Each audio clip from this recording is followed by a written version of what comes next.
Okay, welcome to the lecture जो कि आपकी ईएमटी बुक का चैप्टर नंबर आई थिंक 8 है, जिसमें इसका टॉपिक का नाम है मैग्नेटिक फील्ड इन मैटर।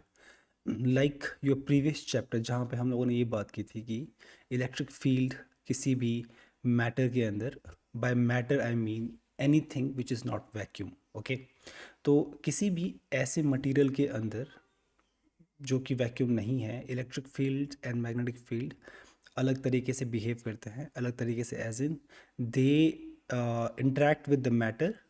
वो मैटर के साथ इंटरेक्ट करके कुछ ऐसे फिनोमिनन जनरेट करते हैं जिसकी वजह से जो magnetic field and electric field है उसमें कुछ चेंजेस आते हैं। ठीक है, so in this particular chapter we will be focusing on the magnetic field in the matter. So first of all, magnetic field के इंट्रैक्शंस के बेसिस पे आप मटेरियल को 3 कैटेगरी में डिवाइड कर सकते हो ओवरऑल, मतलब कि ब्रॉडली। ओके, सबसे पहले आप लोगों के पास पैरामैग्नेटिक सबस्टांस होंगे जो कि मैग्नेटिक फील्ड, अगर मान लीजिए आप मैग्नेट उनके पास लेके जाते हो तो वो वीकली अट्रैक्ट होते हैं मैग्नेट की तरफ।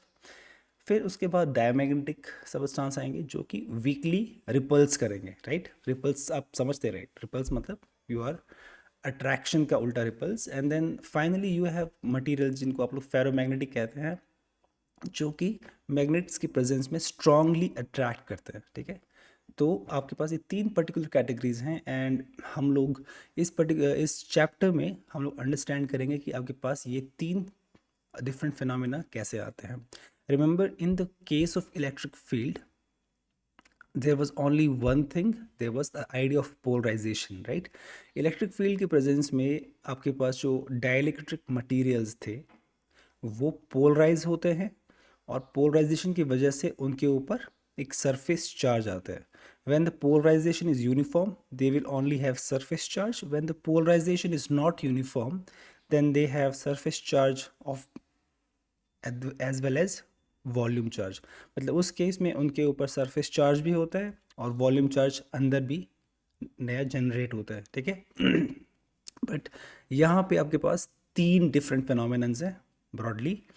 एंड जैसे कि आपके पास इलेक्ट्रिक फील्ड के केस में एक फिनोमिनन था, the idea of polarisation, and polarisation उसी डायरेक्शन में होता है जिस डायरेक्शन में मैग्नेटिक फील्ड होता है। बट यहाँ पे विल सी आप लोग इस जो आपका इंटरेक्शन है उसे 3 कैटेगरी में डिवाइड कर सकते हो और हम लोग अंडरस्टैंड करने की कोशिश करेंगे कि एटॉमिक लेवल पे ऐसा क्या होता है जिसकी वजह से आपके पास ये 3 डिफरेंट फिनोमेना आते हैं। इस पर्टिकुलर चैप्टर में या इस पर्टिकुलर लेक्चर में हम लोग स्टार्टिंग का सिर्फ पैरामैग्नेटिक एंड डायमैग्नेटिक सबस्टेंस की बात करेंगे। Okay, so just like electric charges produce electric field, you know that electric fields are generated by your electric charges whether they are moving or अगर वो रुके हों चाहे वो मूव कर रहे हों उससे फ़र्क नहीं पड़ता, पर they generate some electric field. So for electric field you need electric charge. Okay, तो उसी तरीके से आपके पास मैग्नेटिक फील्ड प्रोड्यूस करने के लिए आपके पास जो एक बिल्कुल सिंपल चीज़ जो आपके पास चाहिए, that what is that quantity. जैसे कि इलेक्ट्रिक फील्ड के लिए चार्ज है, मैग्नेटिक फील्ड के लिए वो क्वांटिटी क्या है। तो let's talk about that. We know that electric charges are monopoles. वो मोनोपोल्स क्यों हैं? क्योंकि आप लोग किसी भी पॉजिटिव एंड नेगेटिव चार्ज को अकेले रख सकते हो। ठीक है, वो अकेले एग्जिस्ट करता है, चाहे वो पॉजिटिव चार्ज हो, जैसे मान लीजिए प्रोटॉन है, अगर आपके पास इलेक्ट्रॉन है तो नेगेटिव चार्ज है, they can exist on their own. Okay, तो इसीलिए आपके पास जो स्मॉलेस्ट क्वांटिटी होती है जो कि आपके पास इलेक्ट्रिक फील्ड जनरेट कर सकते हैं वो एक चार्ज है। और चार्ज इज अ मोनोपोल। आप उसके डिफरेंट अरेंजमेंट्स करके उसको डाइपोल बना सकते हो, उसे क्वाड्रोपोल बना सकते हो। ठीक है, एंड रिमेंबर, अगर आप लोगों के पास पॉजिटिव चार्ज है, पॉजिटिव चार्ज को अगर मैं पुट करूँ, आप लोगों को ये पता है कि हम लोग कन्वेंशनली वी थिंक दैट कि आपके electric field lines positive charge से बाहर की तरफ निकलते हैं and in the case of negative charge electric field lines come towards it. ठीक है, तो उस केस में अगर मैं एक गॉसियन सरफेस ड्रॉ करता हूँ पॉजिटिव चार्ज के अराउंड, मान लीजिए स्फेरिकल शेप में मैंने एक गॉसियन सरफेस ड्रॉ किया, तो you know that the electric flux जो बाहर की तरफ निकलेगा वो पॉजिटिव होगा। ठीक है, और उससे आप लोग शो करते हो डाइवर्जेंस से। तो divergence in the case of positive charge will be greater than zero, मतलब कि field lines are moving out. Similarly, in the case of negative charge, divergence will be negative because net electric field is coming towards the negative charge. ठीक है, तो आपके पास जो negative electric field की lines है वो अंदर की तरफ आ रही है, नेट अंदर की तरफ एक फ्लो है, राइट. तो मैंने आपको आइडिया बताया था सोर्स एंड सिंक का, right. But in the case of magnets we can not have monopoles. Okay, remember, आप लोग किसी भी मैग्नेट को जब दो पीस में डिवाइड करते हो तो you don't get south and north pole अलग अलग से आपको नहीं मिलते. आपके पास अगेन एक इस वाले पीस में नॉर्थ अपने आप से जनरेट होता है और दूसरे पीस में साउथ अपने आप से जनरेट हो जाता है. ठीक है, that means you can never break a magnet in half and separate north and south poles. ठीक है, आप लोग कभी भी जैसे कि इलेक्ट्रिक डाइपोल को अगर मैं यहाँ से ब्रेक करूँ तो आपके पास एक नेगेटिव चार्ज मिलेगा और एक पॉजिटिव चार्ज मिलेगा. But in the case of magnets you don't have that. Therefore the smallest unit that generates magnetic field is a dipole. ठीक है, तो आपके पास मैग्नेटिक मोनोपोल्स एग्जिस्ट नहीं करते. आप लोग साउथ एंड नॉर्थ पोल को अलग नहीं कर सकते. तो आपके पास जो मिनिमम क्वांटिटी बचती है जहाँ से मैग्नेटिक फील्ड जनरेट होता है दैट इज अ डाइपोल. ठीक है, dipole as in south and north, दो पोल्स को मिलकर जो बनता है. एंड इस वजह से आप लोगों को पता है कि नॉर्थ से just like positive charge, north से हम लोग कन्वेंशनली एज्यूम करते हैं कि जो मैग्नेटिक फील्ड की लाइंस निकलती हैं एंड साउथ में वो आके मिल जाते हैं. ठीक है, तो आप लोग यहाँ पे ये अंडरस्टैंड कर सकते हो कि अगर मैं बोल रहा हूँ कि dipole is the smallest quantity, तो उसके अराउंड अगर हम लोग मैग्नेटिक फील्ड को देखें तो मैग्नेटिक फील्ड लाइन जितनी नॉर्थ से निकल रही है वो घूम फिर के साउथ में वापस आती है. तो अगर मैं कोई भी ऐसा गॉसियन सरफेस ड्रॉ करूँ और आपसे पूछूं कि कितना मैग्नेटिक फ्लक्स है, तो आप लोगों को पता है कि इस तरफ से जितनी लाइंस निकल रही हैं उतनी ही लाइंस इस तरफ से वापस आ रही है. तो सिमिलरली यू विल नो कि अगर मैं एक सर्कल ड्रॉ करूं इसके अराउंड या स्फीयर ड्रॉ करूं मैग्नेट के अराउंड, यू अंडरस्टैंड दैट कि total flux, net flux zero होना चाहिए. ठीक है, क्योंकि डाइपोल्स के केस में आपके पास नेट फ्लक्स ज़ीरो होता है. चाहे आप लोग वो इलेक्ट्रिक का केस भी ले लो, डिपेंडिंग प्योर डाइपोल की बात कर रहा हूँ जहाँ पे आपके पास यहाँ ये चार्ज एंड ये चार्ज का मैग्नीट्यूड सेम है, पॉजिटिव एंड नेगेटिव चार्ज का. तो इस केस में भी अगर मैं डाइपोल के अराउंड एक गॉसियन सरफेस बनाऊँ तो टोटल इलेक्ट्रिक फ्लक्स जीरो होगा, क्योंकि जितना यहाँ से बाहर निकल रहा है उतना यहाँ से अंदर आ रहा है. तो वो दोनों आपस में दोनों के दोनों जो इफेक्ट है वो नेट कैंसिल करते हैं and you have divergence equal to zero. Remember, but आपके पास इलेक्ट्रिक फील्ड के केस में मोनोपोल्स भी होते हैं. तो मोनोपोल्स के केस में आपके पास क्या होता है, नेट फ्लक्स पॉजिटिव या नेगेटिव हो सकता है, नॉन जीरो, मतलब नॉन जीरो हो सकता है. तो there is no such rule in electric field कि जहाँ पे आप लोग बोलो कि आपके पास नेट फ्लक्स जीरो होना चाहिए. But in the case of magnetic field, क्योंकि मैग्नेटिक फील्ड लाइंस हमेशा कनेक्ट करते हैं वापस में, सर्कुलर शेप में होते हैं.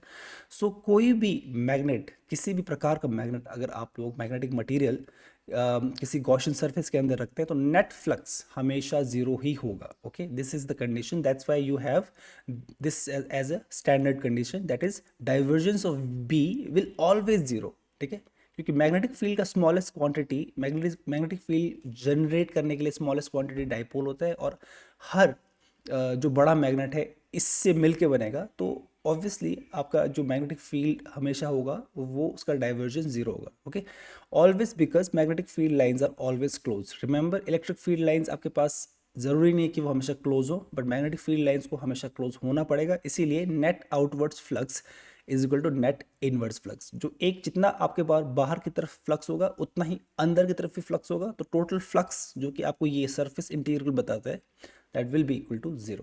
And remember, these two statements are the same statement. One is the integral form, the other one is the differential form. Okay, now remember, we always think of a magnet dipole, जिसे मैं PM बोल रहा हूँ. ठीक है, PM as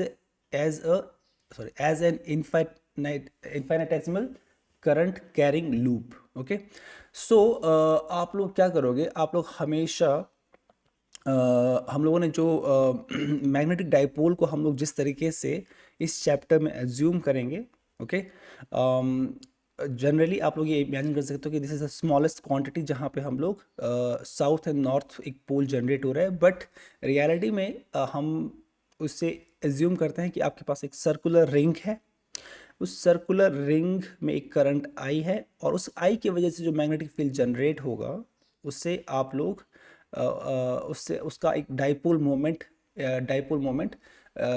magnetic dipole moment आप लोग define कर सकते हो, दैट इज डिफाइंड एज कि आप लोगों के पास एक सर्कुलर शेप में करंट का एक लूप है और उसमें आपने करंट आई फ्लो किया है और उसके अंदर का जो टोटल एरिया है दैट इज ए। रिमेंबर मैंने आपको हमेशा कहा है कि ए को आप लोग ए वेक्टर के फॉर्म में दिखाते हो जहाँ पे उसका जो मैग्नीट्यूड है gives you the total area and उसका जो डायरेक्शन होता है it will be the direction along the magnetic field. ठीक है, राइट हैंड स्क्रू रूल लगा के आप लोग चेक कर सकते हो कि इस लूप के अंदर से मैग्नेटिक फील्ड किस डायरेक्शन में जाएगा एंड उस डायरेक्शन में ही आप लोग एरिया वेक्टर का डायरेक्शन लोगे। रिमेंबर इट्स अ प्लेन, तो प्लेन के दो नॉर्मल होते हैं, ऊपर की तरफ और नीचे की तरफ, तो you will choose that normal which is along the magnetic field. Okay, then that is your magnetic field, magnetic dipole vector. Okay, और ये this is the dipole moment which we will इस चैप्टर में हम लोग हमेशा dipole moment को इस sense में अंडरस्टैंड करने की कोशिश करेंगे कि आपके पास एक करंट कैरिंग लूप है और उस लूप का एक डाइपोल मैग्नेटिक डाइपोल है। ठीक है, so this will be the dipole we will use in this chapter. Remember each atom has electrons which revolve now। इससे पहले कि मैं आपको आगे का बात बताऊं तो हम लोग ये अंडरस्टैंड करने की कोशिश करेंगे कि कोई भी जो मटेरियल है वो मैग्नेटिक क्यों होता है। ठीक है, तो सबसे बड़ा जो रोल प्ले करते हैं किसी भी चीज़ को किसी भी मटेरियल को मैग्नेटिक बनाने में, दोज आर योर इलेक्ट्रॉन्स। ठीक है, let's see how. Remember each atom has, तो कोई भी जो सब्सटेंस है वो एटम से मिलकर बना है and atom has lot of electrons, right. So electrons which revolve around the nucleus. Okay, for simplicity we can assume them revolving in circular paths। remember आप लोगों ने केमिस्ट्री में पढ़ा है कि आई मीन जो ऑर्बिटल थ्योरी है that is your the simplest theory. ठीक है, but that is not the true theory. Reality में आपके पास ऑर्बिट्स नहीं होते हैं, आपके पास ऑर्बिटल्स होते हैं और ऑर्बिटल्स सर्कुलर पाथ ना होके दोज आर कॉम्प्लेक्स, कैसे बताऊँ, इलेक्ट्रॉन डेंसिटी के सेंस में आप लोग अंडरस्टैंड करने की कोशिश करते हैं, जहाँ पे आपके पास एस पी डी जितने भी ऑर्बिटल्स हैं उनका शेप सर्कुलर ना होके एक्सेप्ट फॉर एस आपके पास वहाँ पे सर्कुलर शेप नहीं होता। ठीक है, बट जनरली सिंप्लिसिटी के लिए हम लोग ये अंडरस्टैंड एज्यूम कर सकते हैं कि मान लीजिए आपके पास जो इलेक्ट्रॉन है वो न्यूक्लियस के अराउंड उसी तरीके से घूम रहा है जिस तरीके से आप लोग के जो प्लैनेट्स हैं वो सन के अराउंड घूमते हैं। ठीक है, तो सर्कुलर पाथ में हम लोग बोल रहे हैं कि आपके पास एक पॉजिटिव चार्ज जो कि आपके पास न्यूक्लियस में प्रोटॉन है एंड आपके पास एक नेगेटिव चार्ज है, तो आप लोग इसे सिंपलेस्ट एटम एज्यूम कर सकते हैं जो कि आपका हाइड्रोजन एटम है, राइट। तो अभी की आपके पास एक प्रोटॉन एक इलेक्ट्रॉन और आइडिया क्या है कि the magnetic moment due to orbit of electron is called orbital magnetic moment. Remember जब आपके पास जो इलेक्ट्रॉन है मान लीजिए वो क्लॉकवाइज डायरेक्शन में घूम रहे हैं, राइट, मैंने आपको जो माइनस क्यू दिखाया वो क्लॉकवाइज में है, तो जब भी आपका नेगेटिव चार्ज जिस डायरेक्शन में घूमता है तो your current generated will be in the opposite direction, right. तो आपका करंट आपका काउंटर क्लॉकवाइज घूम रहा है, उस करंट की वजह से आपका एक मैग्नेटिक मोमेंट जनरेट होगा, राइट। आपके पास आप लोग इसका अंदर का क्या निकाल सकते हो, एरिया निकाल सकते हो, आपके पास करंट मौजूद है और सेम फॉर्मूला लगा के आप लोग इस एटम का मैग्नेटिक मोमेंट निकाल सकते हो। ठीक है, एटम इन द सेंस आप लोग क्या कर रहे हो, पॉजिटिव चार्ज का बेसिकली आप लोग यहाँ पे इस्तेमाल क्यों कर रहे हो, क्योंकि पॉजिटिव चार्ज की वजह से ही ये नेगेटिव चार्ज उस जगह पे, राइट। ये दोनों चार्जेस को आपस में कौन सा फोर्स अट्रैक्ट कर रहा है, that is your electrostatic force. Okay, so the idea is that the जो ये इस ऑर्बिटल मोशन की वजह से जो इलेक्ट्रॉन का जो ऑर्बिट है उसके मोशन की वजह से जो करंट जनरेट हो रहा है और उस करंट की वजह से जो मैग्नेटिक मोमेंट निकलेगा आप लोग उसे ऑर्बिटल मैग्नेटिक मोमेंट बोलोगे। ठीक है, हम लोग ऑर्बिटल क्यों बोल रहे हैं, वी विल सी आगे जाके कि एक और इलेक्ट्रॉन एक और मैग्नेटिक मोमेंट कैरी करता है जिसे स्पिन बोलते हैं, उसे हम लोग बाद में एक्सप्लेन करेंगे, बट पहले ये सिंपलेस्ट आइडिया है कि आपके पास कोई भी एटम हो उस एटम में जितने भी मूविंग इलेक्ट्रॉन्स हैं उन सभी का एक ऑर्बिटल मैग्नेटिक मोमेंट होगा। हम लोगों ने बहुत सिंपलेस्ट केस लिया जहाँ पे एक ही इलेक्ट्रॉन है तो हम लोग उसकी बात करते हैं। ठीक है, उसके अलावा in addition electrons carry another intrinsic magnetic moment. Intrinsic का मतलब क्या है कि इंट्रिंसिक का मतलब ये है कि इलेक्ट्रॉन अपने आप से, ये इलेक्ट्रॉन की अपनी इंट्रिंसिक प्रॉपर्टी है। ठीक है, उसमें इलेक्ट्रॉन को मूव करने की या कुछ करने की ज़रूरत नहीं है, वो अपने आप से एक मैग्नेटिक मोमेंट कैरी करता है जिससे आप लोग स्पिन मैग्नेटिक मोमेंट बोलते हो। ठीक है, इसे स्पिन क्यों बोलते हैं और ये स्पिन बोलना कितना सही कितना गलत है उसके बारे में बात करेंगे, बट रिमेंबर जैसे कि आपके पास आप लोग अगर आपको याद होगा केमिस्ट्री में आप लोग किसी भी इलेक्ट्रॉन का किसी भी एलिमेंट का इलेक्ट्रॉन कॉन्फ़िगरेशन कैसे निकालते हो। फॉर एग्जांपल इस केस में आपका ऑक्सीजन का दिखा रहा हूँ, तो आपके पास आप लोग 1s 2s 2p आपके पास डिफरेंट क्या कहते हैं you have orbitals and you are filling up electrons. आप कैसे भरते हो, अप एंड डाउन। यहाँ अप एंड डाउन क्या है, these are the spins of electrons.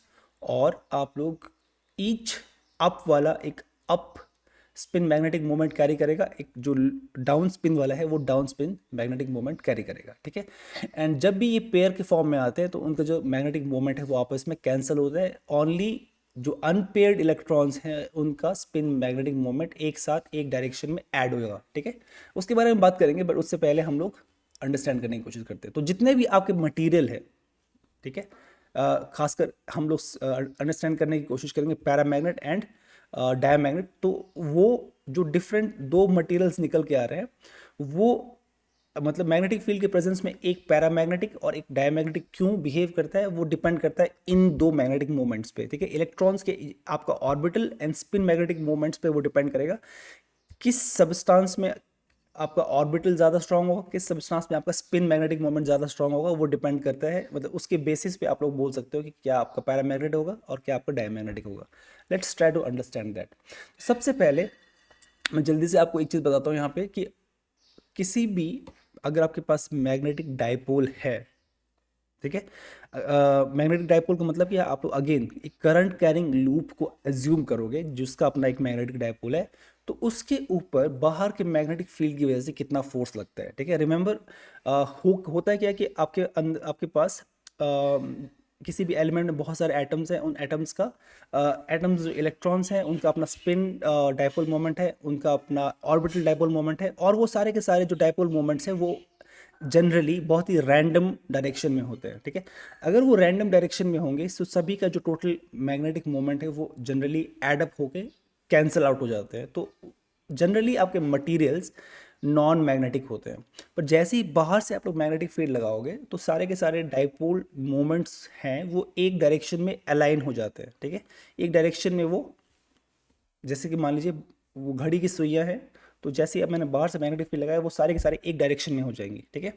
और जब वो एक डायरेक्शन में हो जाते हैं तो वहाँ पे जो जितना भी आपके मैग्नेटिक डाइपोल मोमेंट आपस में कैंसल आउट ना करके वो सारे के सारे आपस में एडअप हो जाते हैं और वो मटेरियल मैग्नेटाइज्ड हो जाते हैं, ठीक है। तो पहली बात ये अंडरस्टैंड करना ज़रूरी है कि बाहर के मैग्नेटिक फील्ड की वजह से किसी भी एक डाइपोल पे कितना फोर्स लगता है, जिस फोर्स की वजह से वो मैग्नेटिक फील्ड के डायरेक्शन में अलाइन होता है, ठीक है। Let's try to understand that. Imagine कीजिए कि आपके पास एक लूप है ABCD, ये आपका एप्साइलन, इसका जो लेंथ है वो एप्साइलन है, ठीक है। तो एप्साइलन बाय एप्साइलन का एक आपने स्क्वायर लूप बनाया है और जिसे मैंने y and z प्लेन में पुट किया है। और यू नो दैट इस पर्टिकुलर केस में आपके पास जो ओरिजिन का कोऑर्डिनेट है वो 0 0 0 होना चाहिए, आपके पास जो B पॉइंट का कोऑर्डिनेट है वो 0 एप्साइलन 0 होना चाहिए। रिमेंबर क्योंकि हम लोग y डायरेक्शन में मूव किए हैं। अब आप लोग y से z की तरफ मूव करेंगे तो आपके पास ना सिर्फ y एप्सिलॉन है, और y में अगर ऊपर की तरफ मूव करोगे तो जो c का कोऑर्डिनेट है that is 0 epsilon epsilon, and d का जो कोऑर्डिनेट है दैट इज 0 0 एप्सिलॉन, राइट, क्योंकि आप लोग सिर्फ z डायरेक्शन में आपने मूवमेंट किया है। नाउ अगर आप लोग अपने मैग्नेटिक फील्ड के चैप्टर में वापस जाके देखें तो किसी भी इनफाइनेटेसिमल करंट कैरिंग एलिमेंट, ठीक है, आप करंट कैरिंग एलिमेंट कैसे डिफाइन करते हो, जो कि जितना करंट फ्लो कर रहा है times the current line element. Line element is like DL, और डी जिस डायरेक्शन में करंट फ्लो कर रहा है, राइट। तो ये आपको ना सिर्फ उसका लेंथ दे रहा है बट आपको डायरेक्शन ऑफ करंट फ्लो भी दे रहा है by the magnetic field B। तो किसी भी करंट एलिमेंट पे बाहर के मैग्नेटिक फील्ड B की वजह से जो फोर्स लगता है that is given by small force, right. Small force क्यों बोल रहे हैं, क्योंकि स्मॉल करंट एलिमेंट है, तो that is DL IDL cross B, okay. तो आपका क्रॉस प्रोडक्ट होता है। तो अगर मुझे इस पूरे लूप पे जो आपके पास ये निकालना है कि इस पूरे लूप पे कितना फोर्स लगेगा, वो मैं निकाल सकता हूँ अगर मैं इसको इंटीग्रेट करूँ इस पूरे क्लोज पाथ पे, राइट, क्योंकि ये स्मॉल DL था पर मुझे पूरे पूरे DL पे इसे निकालना है। So F total is the force total total force on this current carrying loop is given as this thing. तो मैंने यहाँ पे क्या कर दिया, ये line integral close line integral किया है। रिमेंबर ये close line integral A B C D path में इस पर्टिकुलर डायरेक्शन में होगा, ठीक है। तो मैं आप लोग इस क्लोज इंटीग्रल को 4 पीसेस में ब्रेक कर सकते हो along the line A B B C plus C D plus D A, okay. तो अब यहाँ पे आपको एक चीज़ अंडरस्टैंड करने की ज़रूरत है कि हम लोग यहाँ पे ये अज्यूम करेंगे कि आपका जो मैग्नेटिक फील्ड है वो कांस्टेंट नहीं है, ओके। वो कांस्टेंट नहीं है क्योंकि लेट्स एनीवे कांस्टेंट होगा तो ओवरऑल हम लोग देख सकते हैं कि ये चीज़ ज़ीरो होगा। वो मैं आपको सिंपली बाद में बताऊंगा, क्योंकि हम लोग यहाँ पे बोल रहे हैं कि मैग्नेटिक फील्ड भी कांस्टेंट नहीं है। तो आपका जो बी है वो पोजीशन पे डिपेंड करेगा, ठीक है। वो एक्स वाई जेड किस पॉइंट में आप लोग मैग्नेटिक फील्ड देख रहे हो उस पर डिपेंड करेगा। तो it depends on the location. So magnetic moment on the loop ए, ठीक है। तो आप लोग पहली बात मैग्नेटिक मोमेंट कैसे निकालोगे इस लूप का, आपको पता है कि जितना करंट कैरी कर रहा है टाइम्स एरिया टाइम्स पर्टिकुलर उस एरिया का डायरेक्शन, राइट। तो आप लोगों को पता है कि इस राइट हैंड स्क्रू रूल लगाओगे तो इस एरिया में जो करंट है वो मैग्नेटिक फील्ड जो जनरेट करेगा, वो मैग्नेटिक फील्ड जनरेशन जो होगा वो एक्स डायरेक्शन में होगा, ठीक है। तो और एक्स का डायरेक्शन क्या है, आई। तो रिमेंबर ये आपका क्रॉस प्रोडक्ट्स नहीं है, ये सिंपल नॉर्मल प्रोडक्ट्स है। तो जो आपका इसका जो टोटल मैग्नेटिक मोमेंट है that is given bye I. Area क्या है, एप्सिलॉन स्क्वायर, क्योंकि साइड क्या है, एप्सिलॉन बाय एप्सिलॉन का है, और आई कैप। तो this is your magnetic moment of this loop, small loop, ठीक है। रिमेंबर यहाँ पे epsilon is very small, okay. यहाँ पे अब आपको ये देखना है कि आप लोग मैग्नेटिक फील्ड अलग अलग साइड्स पे कैसे निकालोगे। फर्स्ट ऑफ ऑल आप लोगों के पास जो मैग्नेटिक फील्ड होगा साइड ए बी पे वो होगा जीरो, मतलब magnetic field zero Y zero. मतलब वाई जीरो का मतलब क्या मतलब है कि आप लोग इस पाथ में जब मूवमेंट कर रहे हो तो आपका कौन सा कोऑर्डिनेट सिर्फ चेंज हो रहा है, that is your Y coordinate, right. तो मैं ये बोल रहा हूँ कि जो मैग्नेटिक फील्ड है वो सिर्फ वाई के पोजीशन में डिपेंड करेगा। सेकेंडली आपको मान लीजिए अब आप बात पाथ बी सी की बात करो, बी सी में रिमेंबर आप लोग y को फिक्स रख रहे हो, y की वैल्यू फिक्स्ड है जो कि एप्सिलॉन होगी, पर आप लोग क्या चीज़ चेंज कर रहे हो, z कोऑर्डिनेट। आप लोग इस पूरे पाथ में अब अलोंग z डायरेक्शन मूव कर रहे हो तो आपको z कोऑर्डिनेट चेंज हो रहा है। तो साइड बी सी पे आप लोग बोलोगे कि जो मैग्नेटिक फील्ड होगा वो जीरो एप्सिलॉन, क्योंकि y आपका फिक्स्ड है, z, ठीक है, z चेंज हो रहा है। नाउ यहाँ पे आप लोग टेलर एक्सपेंशन लगाओगे कि देखिए आप लोग कौन सा चीज़ जो है आप लोग एप्सिलॉन वाला जो चेंज है वो स्मॉल चेंज है। Now you can expand it in this terms, जहाँ पे आप लोग बोल रहे हो कि जो ये मैग्नेटिक फील्ड इस पोजीशन पे है that is equal to magnetic field at this position, जहाँ पे आपने एप्सिलॉन को जीरो पुट कर दिया है, प्लस एप्सिलॉन डी वाई। आप लोग जो डेरिवेटिव ले रहे हो वो वाई से क्यों ले रहे हो, रिमेंबर एप्सिलॉन किस कोऑर्डिनेट में है, वाई कोऑर्डिनेट में। तो आपका derivative with respect to Y होगा times epsilon, that is. And ये 2 मिनट के लिए आप लोग ये भूल जाइए, क्योंकि ये जो आप डेरिवेटिव करते हो, डेरिवेटिव करने के बाद आपको वैल्यूज पुट करनी होती है एक्स वाई जेड की, और वो कहाँ पे आएंगी, जो ये जो कोऑर्डिनेट्स होते हैं वो सेम टू सेम फर्स्ट वाले कोऑर्डिनेट्स के बराबर होते हैं। अब यहाँ से आप लोग क्या कर सकते हो, अगर मैं इस फर्स्ट टर्म को लेफ्ट हैंड साइड ले जाऊँ तो you have this first term minus second term equal to epsilon times partial derivative of B with respect to Y, right. Similarly आप लोग पाथ सी डी की बात कर सकते हो। पाथ सी डी पे ध्यान दीजिए, पाथ सी डी में आप लोग ऑलरेडी आपका अगर आप पाथ सी डी पे मूव कर रहे हो तो आपका जेड कोऑर्डिनेट फिक्स है। जेड कोऑर्डिनेट क्या होना चाहिए यहाँ पे, एप्सिलॉन, ठीक है। जेड कोऑर्डिनेट एप्सिलॉन, आप चेंज क्या कर रहे हो इस पूरे पाथ में, वाई कोऑर्डिनेट, राइट। रिमेंबर ये जो ऊपर का सी डी है वो ए बी के पैरेलल है, तो इस पाथ में मूव करने के लिए you will be only changing Y coordinate. तो सिमिलरली हम लोग यहाँ पे क्या बोलेंगे कि on the path C D जो आपका मैग्नेटिक फील्ड होगा, आप जेड कोऑर्डिनेट आपका फिक्स्ड है, आप सिर्फ वाई को चेंज कर रहे हो। And again using Taylor expansion you will be you can write this magnetic field at this particular position on the basis of this position, ठीक है। तो 0 की बेसिस पे आप लोग लिख सकते हो, और आपका जो z कोऑर्डिनेट है एप्सिलॉन उसे आप लोग 0 पुट कर दोगे, और that should be equal to epsilon time derivative of b with respect to z, क्योंकि रिमेंबर आपका जो एप्सिलॉन है वो किस कोऑर्डिनेट पे है, वो z कोऑर्डिनेट है, तो you have put z।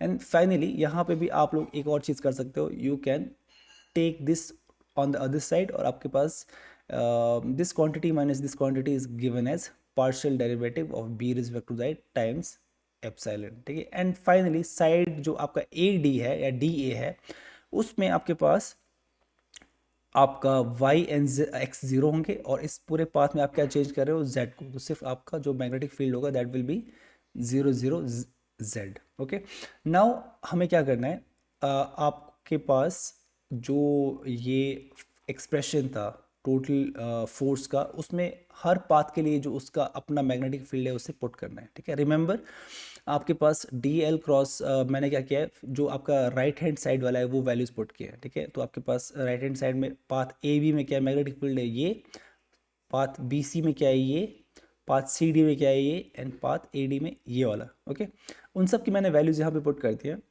Remember now once you have put these values, okay, तो आप लोग अब क्या कर सकते हैं, आप डी एल एक बार हर साइड का आप लोग लाइन एलिमेंट पे ध्यान दीजिएगा, ठीक है। तो जो line element for A B होगा, path A B, remember path A B की डायरेक्शन क्या है, अलोंग वाई डायरेक्शन, और इसमें कोऑर्डिनेट कौन सा चेंज हो रहा है, सिर्फ वाई कोऑर्डिनेट।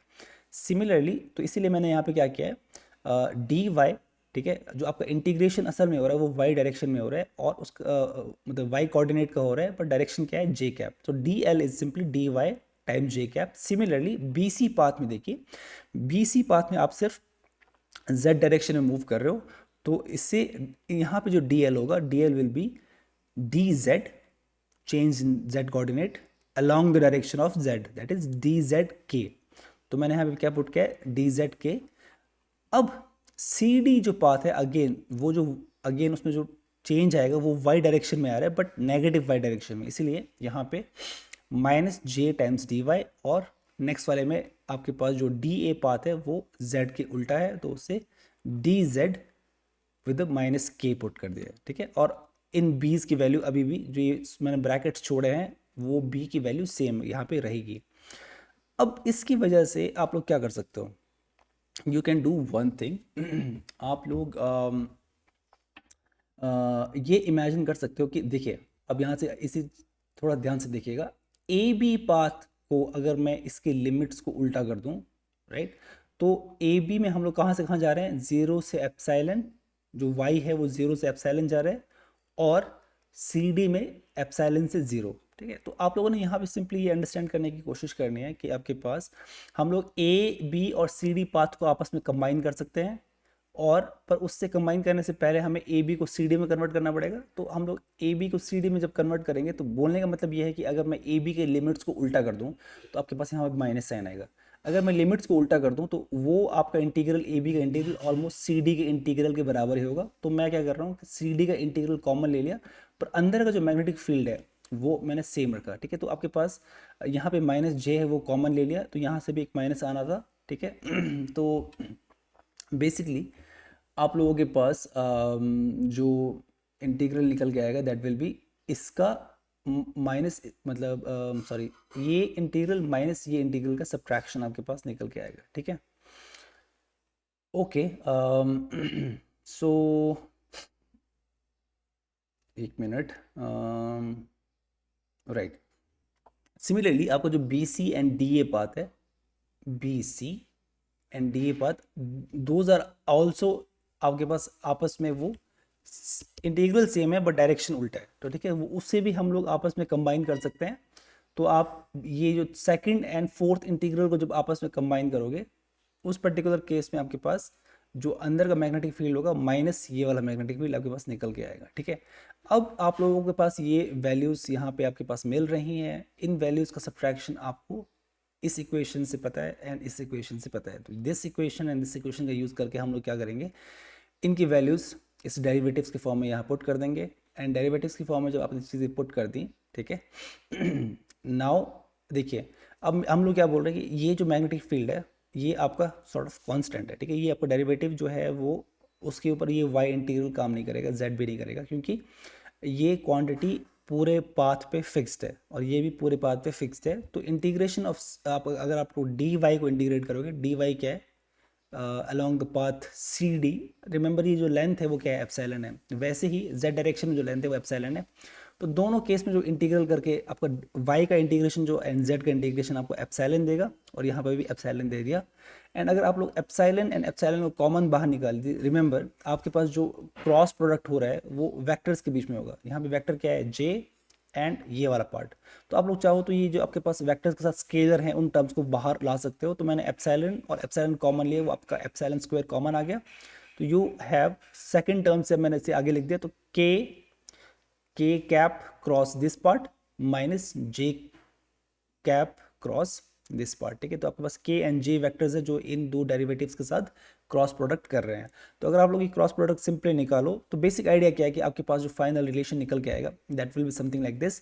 यहाँ पे आप लोग ये इस्तेमाल करोगे, यू विल यूज़ दिस कि आपको पता है कि जो मैग्नेटिक फील्ड का डाइवर्जेंस हमेशा जीरो होता है। तो आप लोग डाइवर्जेंस को अगर मैं कार्टेशियन कोऑर्डिनेट में लिखूँ तो that will be equal to this, और आपके पास D partial derivative of with respect to X B X is equal to this part. तो आप लोगों ने क्या करना है, आपके पास ये अगर आप लोग यहाँ से टर्म्स कॉमन लो, आई कैप वाली कॉमन लो, अगर यहाँ से ये वाला टर्म आ गया फोर्थ एंड फर्स्ट, इन्हें अगर आप लोग कॉमन लो तो आपके पास ये टर्म्स निकल के आएंगे, और आपको पता है कि ये terms will be equal to D X B X, right. तो अगर आप लोगों ने ये वैल्यू पुट कर दी and then finally you have something like this, जहाँ पे आप लोग बी एक्स को कॉमन ले सकते हो। और कॉमन लेने के बाद इसे अगर मैं सिंप्लीफाइड फॉर्म में लिखूं तो this is simply gradient of, देखिए आपके पास b का सिर्फ और सिर्फ x कोऑर्डिनेट आ रहा है। ठीक है, b का सिर्फ x कोऑर्डिनेट आ रहा है, और अगर आप लोग ये जस्टिफाई करने की कोशिश करोगे x कोऑर्डिनेट क्यों आएगा, तो आप लोग ये अंडरस्टैंड कर सकते हो कि अगर मैं मान लीजिए आपके पास b यहाँ पे फुल वेक्टर है। ठीक है, तो b is B X I plus B Y J plus B Z के।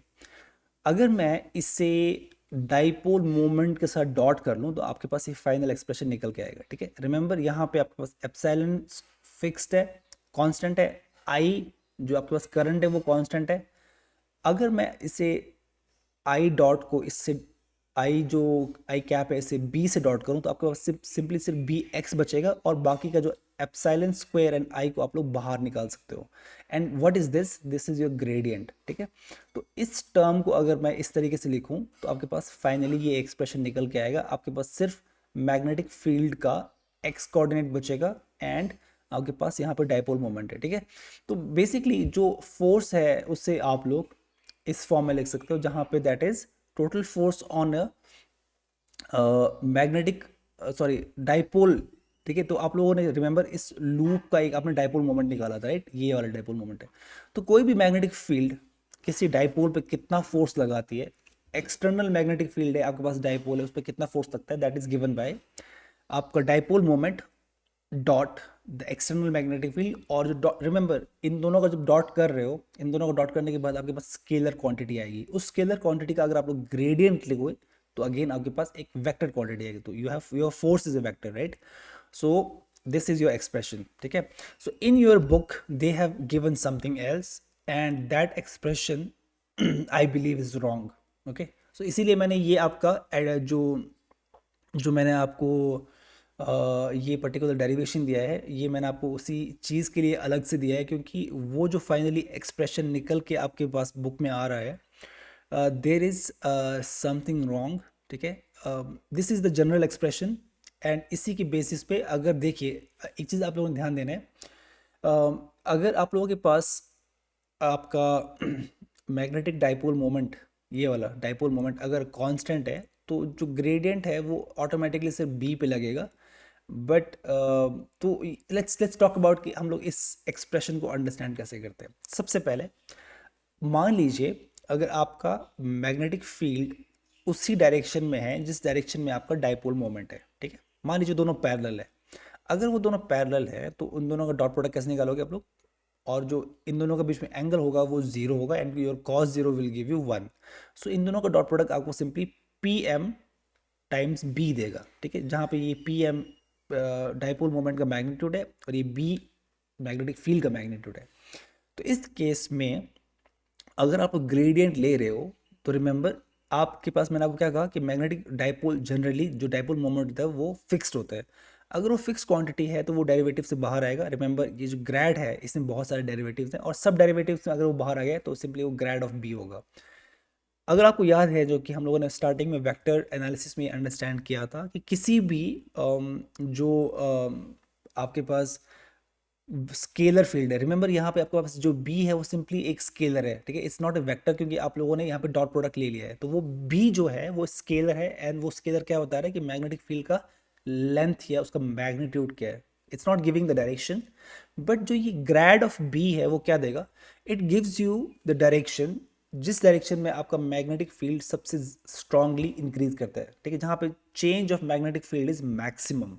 तो ये वो डायरेक्शन देगा जिस डायरेक्शन में मैग्नेटिक फील्ड इंक्रीज कर रहा है। ओके, तो आपका जो फोर्स है, अगर आपके पास डायपोल मोमेंट और external magnetic field same direction में है तो उस डायपोल मोमेंट पे फोर्स लगेगा उस पर्टिकुलर डायरेक्शन में जहां पे आपका, जिस डायरेक्शन में आपका मैग्नेटिक फील्ड इंक्रीज कर रहा है, मैक्सिमम इंक्रीज कर रहा है। ठीक है, सेकंड केस अंडरस्टैंड करने की कोशिश करते हैं। अगर आपके पास dipole moment and magnetic field anti parallel है, अगर वो एंटी पैरेलल है तो आपके पास जो थीटा है दैट इज 180, राइट।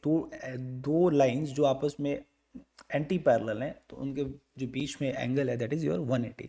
तो उस केस में जो डॉट प्रोडक्ट है वो आपके पास कॉस 180 होगा और कॉस 180 गिव्स यू -1। तो आपके पास डॉट प्रोडक्ट करके आपके पास पी एम का जो मैग्नीट्यूड टाइम्स बी का मैग्नीट्यूड निकल के आएगा। सिमिलरली मैंने आपको यहाँ पे भी क्या कहा है कि आपका जो डायपोल मोमेंट को हम लोग मोस्टली कांस्टेंट ही लेंगे, तो वो अगेन इस आपको अगर मैं फोर्स का रिलेशन लगाऊं तो वो बाहर निकल के आ जाएगा और जो फोर्स होगा that will be minus times the gradient of B. Remember gradient of B क्या डायरेक्शन देता है, जिस डायरेक्शन में आपका मैग्नेटिक फील्ड मैक्सिममली इंक्रीज कर रहा है। अगर एक डायरेक्शन में मैक्सिमम, अगर मैं बोल रहा हूँ कि इस डायरेक्शन में आपका मैग्नेटिक फील्ड मैक्सिमम इंक्रीज कर रहा है तो उसी का ऑपोजिट अगर मैं बोलूँ कि अगर मैं उसका ऑपोजिट डायरेक्शन में जाऊँ तो मैग्नेटिक फील्ड मैक्सिमली डिक्रीज करेगा, राइट। इमेजिन करो कि अगर आप लोग एक डायरेक्शन में जा रहे हो जहाँ पे क्या है, हाइट बढ़ रही है, उसी के ऑपोजिट डायरेक्शन में जाओगे तो हाइट डिक्रीज होगी। तो सिमिलरली जो माइनस माइनस इस माइनस साइन की वजह से हो क्या रहा है, the force will be along the direction जहाँ पे बी में मैक्सिमम डिक्रीज हो रहा है। ठीक है, एक डायरेक्शन में आपका मैक्सिमम इंक्रीज हो रहा था, इस केस में मैक्सिमम डिक्रीज होगा। सो जो आपका मैग्नेटिक फील्ड आपने इस तरीके से लगाया है कि आपका जो डाइपोल है वो उसके एंटी पैरेलल है, तो उस डाइपोल पे फोर्स किस डायरेक्शन में लगेगा, उस डाइपोल पे फोर्स उस डायरेक्शन में लगेगा जिस डायरेक्शन में मैक्सिमम आपका डिक्रीज हो रहा है मैग्नेटिक फील्ड में। ठीक है, तो ये आप लोगों ने अंडरस्टैंड करना है। फाइनली अगर आपका जो मैग्नेटिक फील्ड, देखिए आपका अब क्या है, आपका डाइपोल मोमेंट तो ऑलरेडी हमने कांस्टेंट ले लिया है। अगर आपका मैग्नेटिक फील्ड भी कांस्टेंट है, कांस्टेंट होने का मतलब क्या है कि उसका मैग्नीट्यूड एंड डायरेक्शन कहीं नहीं बदलेगा। रिमेंबर यहाँ पे आप लोग ग्रेड ऑफ बी कर रहे हो, अगर बी कहीं भी नहीं बदल रहा, मतलब जो बी है that is magnitude of magnetic field, अगर वो कांस्टेंट है तो उसका ग्रेडियंट भी जीरो होगा क्योंकि सभी डेरिवेटिव उस पर एक्ट करेंगे, all the derivatives will give you zero.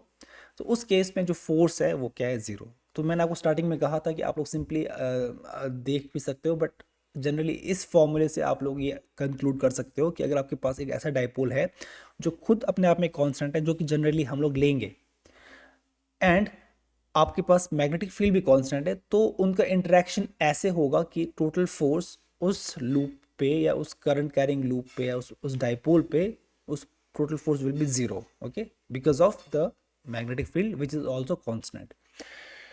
Okay, तो इस चीज़ का इस्तेमाल करके हम लोग ये अंडरस्टैंड करने की कोशिश करेंगे कि आपके पास ऑर्बिटल मोमेंट, पहली बात ऑर्बिटल मोमेंट एटम में कैसे आता है। ठीक है, लेट्स सी। सो अगेन हम लोग सिंप्लिसिटी के लिए एज्यूम करेंगे कि जो इलेक्ट्रॉन्स हैं वो न्यूक्लियस के अराउंड एक सर्कुलर पाथ में घूम रहे हैं। ठीक है, तो अब यहाँ पे हम लोग क्या कर रहे हैं कि इलेक्ट्रॉन का जो मास है उसे m लेंगे और हम लोग ये बोलेंगे कि वो यूनिफॉर्म सर्कुलर मोशन कैरी कर रहे हैं। ठीक है, तो यूनिफॉर्म सर्कुलर मोशन वो कैरी कर रहे हैं और उसका रेडियस जो है उस सर्कुलर पाथ का रेडियस इज r। और जो उसका स्पीड है, रिमेंबर यूनिफॉर्म सर्कुलर मोशन में जो ऑब्जेक्ट घूमता है सर्कल के सर्कल में, उसका जो स्पीड होता है वो कांस्टेंट रहता है। Okay, just wait.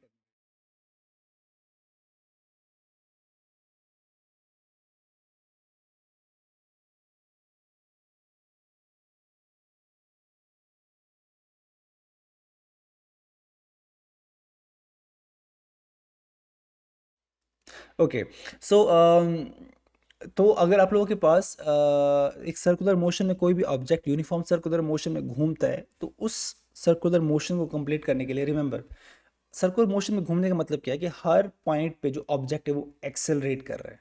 ठीक है, रिमेंबर, ये चीज़ आप लोगों ने ध्यान देना है, मैं आपको रिमाइंड करवा रहा हूँ। एक्सेलरेट कर रहा है, तो ऑब्वियसली अगर किसी भी चीज़ पे कांस्टेंट एक्सेलरेशन हो रहा है, तो मास टाइम एक्सेलरेशन क्या देता है? Force, right. तो उस किसी भी ऑब्जेक्ट जो कि सर्कुलर पाथ में घूम रहा है, उस पर एक फोर्स लगना चाहिए। उस फोर्स को हम लोग बोलते हैं सेंट्रीपिटल फोर्स। ठीक है, and that force is given by mv² upon R. ठीक है, ये जो रिलेशन है ये आपका यूनिफॉर्म सर्कुलर मोशन के केस में आप लोगों ने 11th-12th में भी पढ़ा हुआ है। ठीक है, तो कोई भी ऑब्जेक्ट जो मास m का है, जो एक यूनिफॉर्म सर्कुलर मोशन कर रहा है, जिसका रेडियस r है, और उसमें जो स्पीड है जो कि कांस्टेंट रहती है, that is v। Remember, speed जो है वो एक स्केलर क्वांटिटी है, एंड जो वेक्टर है वो एक आपका, सॉरी, जो आपका वेलोसिटी है वो वेक्टर क्वांटिटी है। तो यूनिफॉर्म सर्कुलर मोशन में वेलोसिटी कांस्टेंट नहीं है, बट आपका स्पीड सेम रह रहा है। ठीक है, तो दोनों स्टेटमेंट आप ध्यान में रखना। बट रिमेंबर, ये जो आपके पास सेंट्रीपिटल फोर्स है जो अंदर की तरफ खिंचा हुआ रहा है उस ऑब्जेक्ट में, वो कहाँ से आ रहा है? That is coming from the electrostatic force of attraction between the proton at the centre and the electron in the orbit. ठीक है, रिमेंबर, ये आपका फोर्स हम लोग सिंपली बता रहे हैं कि ऐसा फोर्स होना चाहिए, बट वो फोर्स क्यों आ रहा है? वो फोर्स आ रहा है इलेक्ट्रोस्टैटिक अट्रैक्शन की वजह से। तो आप, अगर आपके पास मान लीजिए कि आपके पास जो प्रोटॉन, अगर हम सिंपलेस्ट केस ले रहे हैं, जैसे मान लीजिए हाइड्रोजन एटम का केस ले रहे हैं, तो अगर आपका एक प्रोटॉन होगा एक इलेक्ट्रॉन होगा, और मैं बोल रहा हूँ कि दोनों का जो चार्ज है वो ई है। ठीक है, मैं नेगेटिव साइन इसलिए नहीं ले रहा क्योंकि आपको पता है कि नेगेटिव साइन से होता है क्या है कि अट्रैक्शन आता है, और attraction will be towards the proton. ठीक है, प्रोटॉन आपका फिक्स रहता है, और जो आपका जो भी इलेक्ट्रॉन है वो प्रोटॉन की तरफ खींचेगा। ओके, तो वो अभी मैं वो साइन यहाँ पे पुट नहीं कर रहा हूँ, क्योंकि उस साइन से सिंपली ये पता चलता है कि वो फोर्स जो है अट्रैक्टिव फोर्स है। तो अभी के लिए सिर्फ हम लोग फोर्स के मैग्नीट्यूड पे ध्यान दे रहे हैं, इसीलिए मैंने दोनों का चार्ज ई पुट किया है। ठीक है, ये चीज़ आपने ध्यान देना है, हालांकि एक का चार्ज ई है और दूसरे का माइनस ई होगा। So the magnitude of attractive force, इसलिए सिर्फ मैंने मैग्नीट्यूड की बात की है।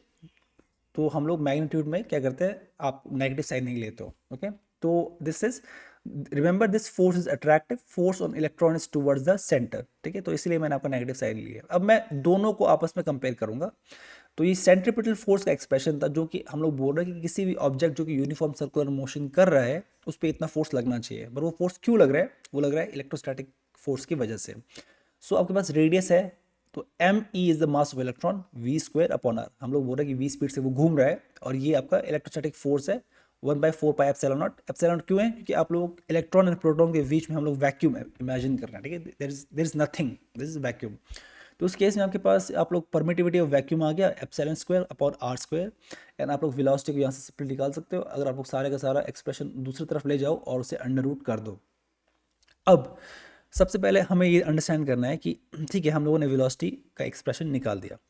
अब हमें ये अंडरस्टैंड करना है कि हम लोग डाइपोल मोमेंट उस ऑर्बिट का कैसे डिफाइन करेंगे। उसके लिए हमें उस इलेक्ट्रॉन जो घूम रहा है उसके उसके इक्विवेलेंट करंट निकालना पड़ेगा। करंट निकालते हैं हम लोग, कैसे निकालते हो आप लोग? ये बोलते हो कि अगर मैं उस ऑर्बिट में एक जगह, मान लीजिए मैंने यहाँ ड्रॉ नहीं किया, आई थिंक, उस ऑर्बिट में एक पॉइंट पे अगर आप लोग बैठ जाओ, तो इलेक्ट्रॉन को उसी पॉइंट पे घूम के आने में कितना वक्त लग रहा है। ठीक है, तो वो देखो, यू हैव टू इमेजिन कि मान लीजिए आप लोग वहाँ बैठे हो एक पॉइंट पे, आप उस ऑर्बिट पे एक पॉइंट पे बैठे हो। ठीक है, उस ऑर्बिट पे एक पॉइंट पे बैठ के आप लोग देख रहे हो कि इलेक्ट्रॉन को घूम के वापस आने में एक पर्टिकुलर टाइम लग रहा है। तो हर जो इलेक्ट्रॉन में कितना चार्ज है, एप्सिलॉन, सॉरी, ई चार्ज उस पॉइंट से कितने टाइम के बाद जा रहा है, जो भी आप लोग टाइम निकालोगे। ठीक है, तो जो टोटल करंट होगा that will B charge of electron upon time taken for the one orbit. तो एक ऑर्बिट या एक रेवोल्यूशन में जो टाइम लग रहा है उसे मैं कैपिटल टी या टाइम पीरियड बोल रहा हूँ, वो कितना होगा? उस पूरे ऑर्बिट का circumference, that is 2 pi R upon the velocity. जो इलेक्ट्रॉन जिस वेलोसिटी नहीं बोलना चाहिए, जिस स्पीड से घूम रहा है, तो that will give you time for one revolution. एक रेवोल्यूशन में जितना वक्त लगेगा that is 2 pi R upon V. और मैंने आपको कहा था कि आप लोग करंट कैसे निकालते हो? Current is total charge upon एक रेवोल्यूशन में जो टाइम लग रहा है वो आपको करंट देगा। तो आप लोग टी की वैल्यू यहाँ पुट करोगे, यहाँ ये वाला टी की value, and you have I is equal to this part. Okay, अब आप लोग मैग्नेटिक मोमेंट कैसे निकालोगे? अगर हम लोग मैग्नेटिक मोमेंट कैसे निकालते हैं, अगेन यहाँ पे मैं डायरेक्शन की बात नहीं कर रहा हूँ, ठीक है। तो magnetic moment will be simply जो कितना करंट उस लूप में है और उस लूप के अंदर का एरिया।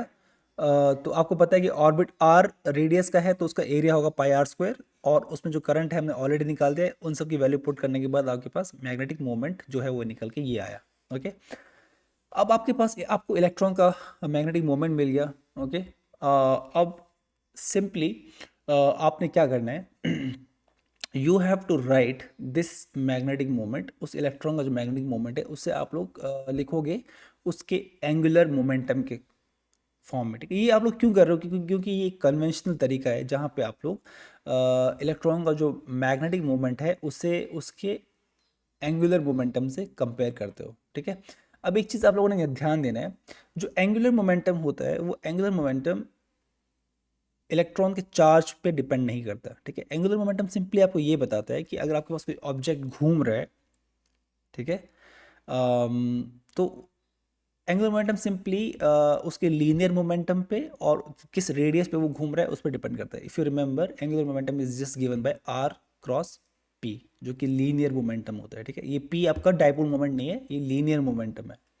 ओके, यहाँ पे कहीं पे भी चार्ज नहीं आ रहा, तो चाहे इलेक्ट्रॉन घूमे चाहे प्रोटॉन घूमे चाहे वो कितना भी चार्ज कैरी करे, जब तक उसका लीनियर मोमेंटम फिक्स्ड है और रेडियस फिक्स्ड है तो उसका एंगुलर मोमेंटम भी फिक्स्ड रहेगा।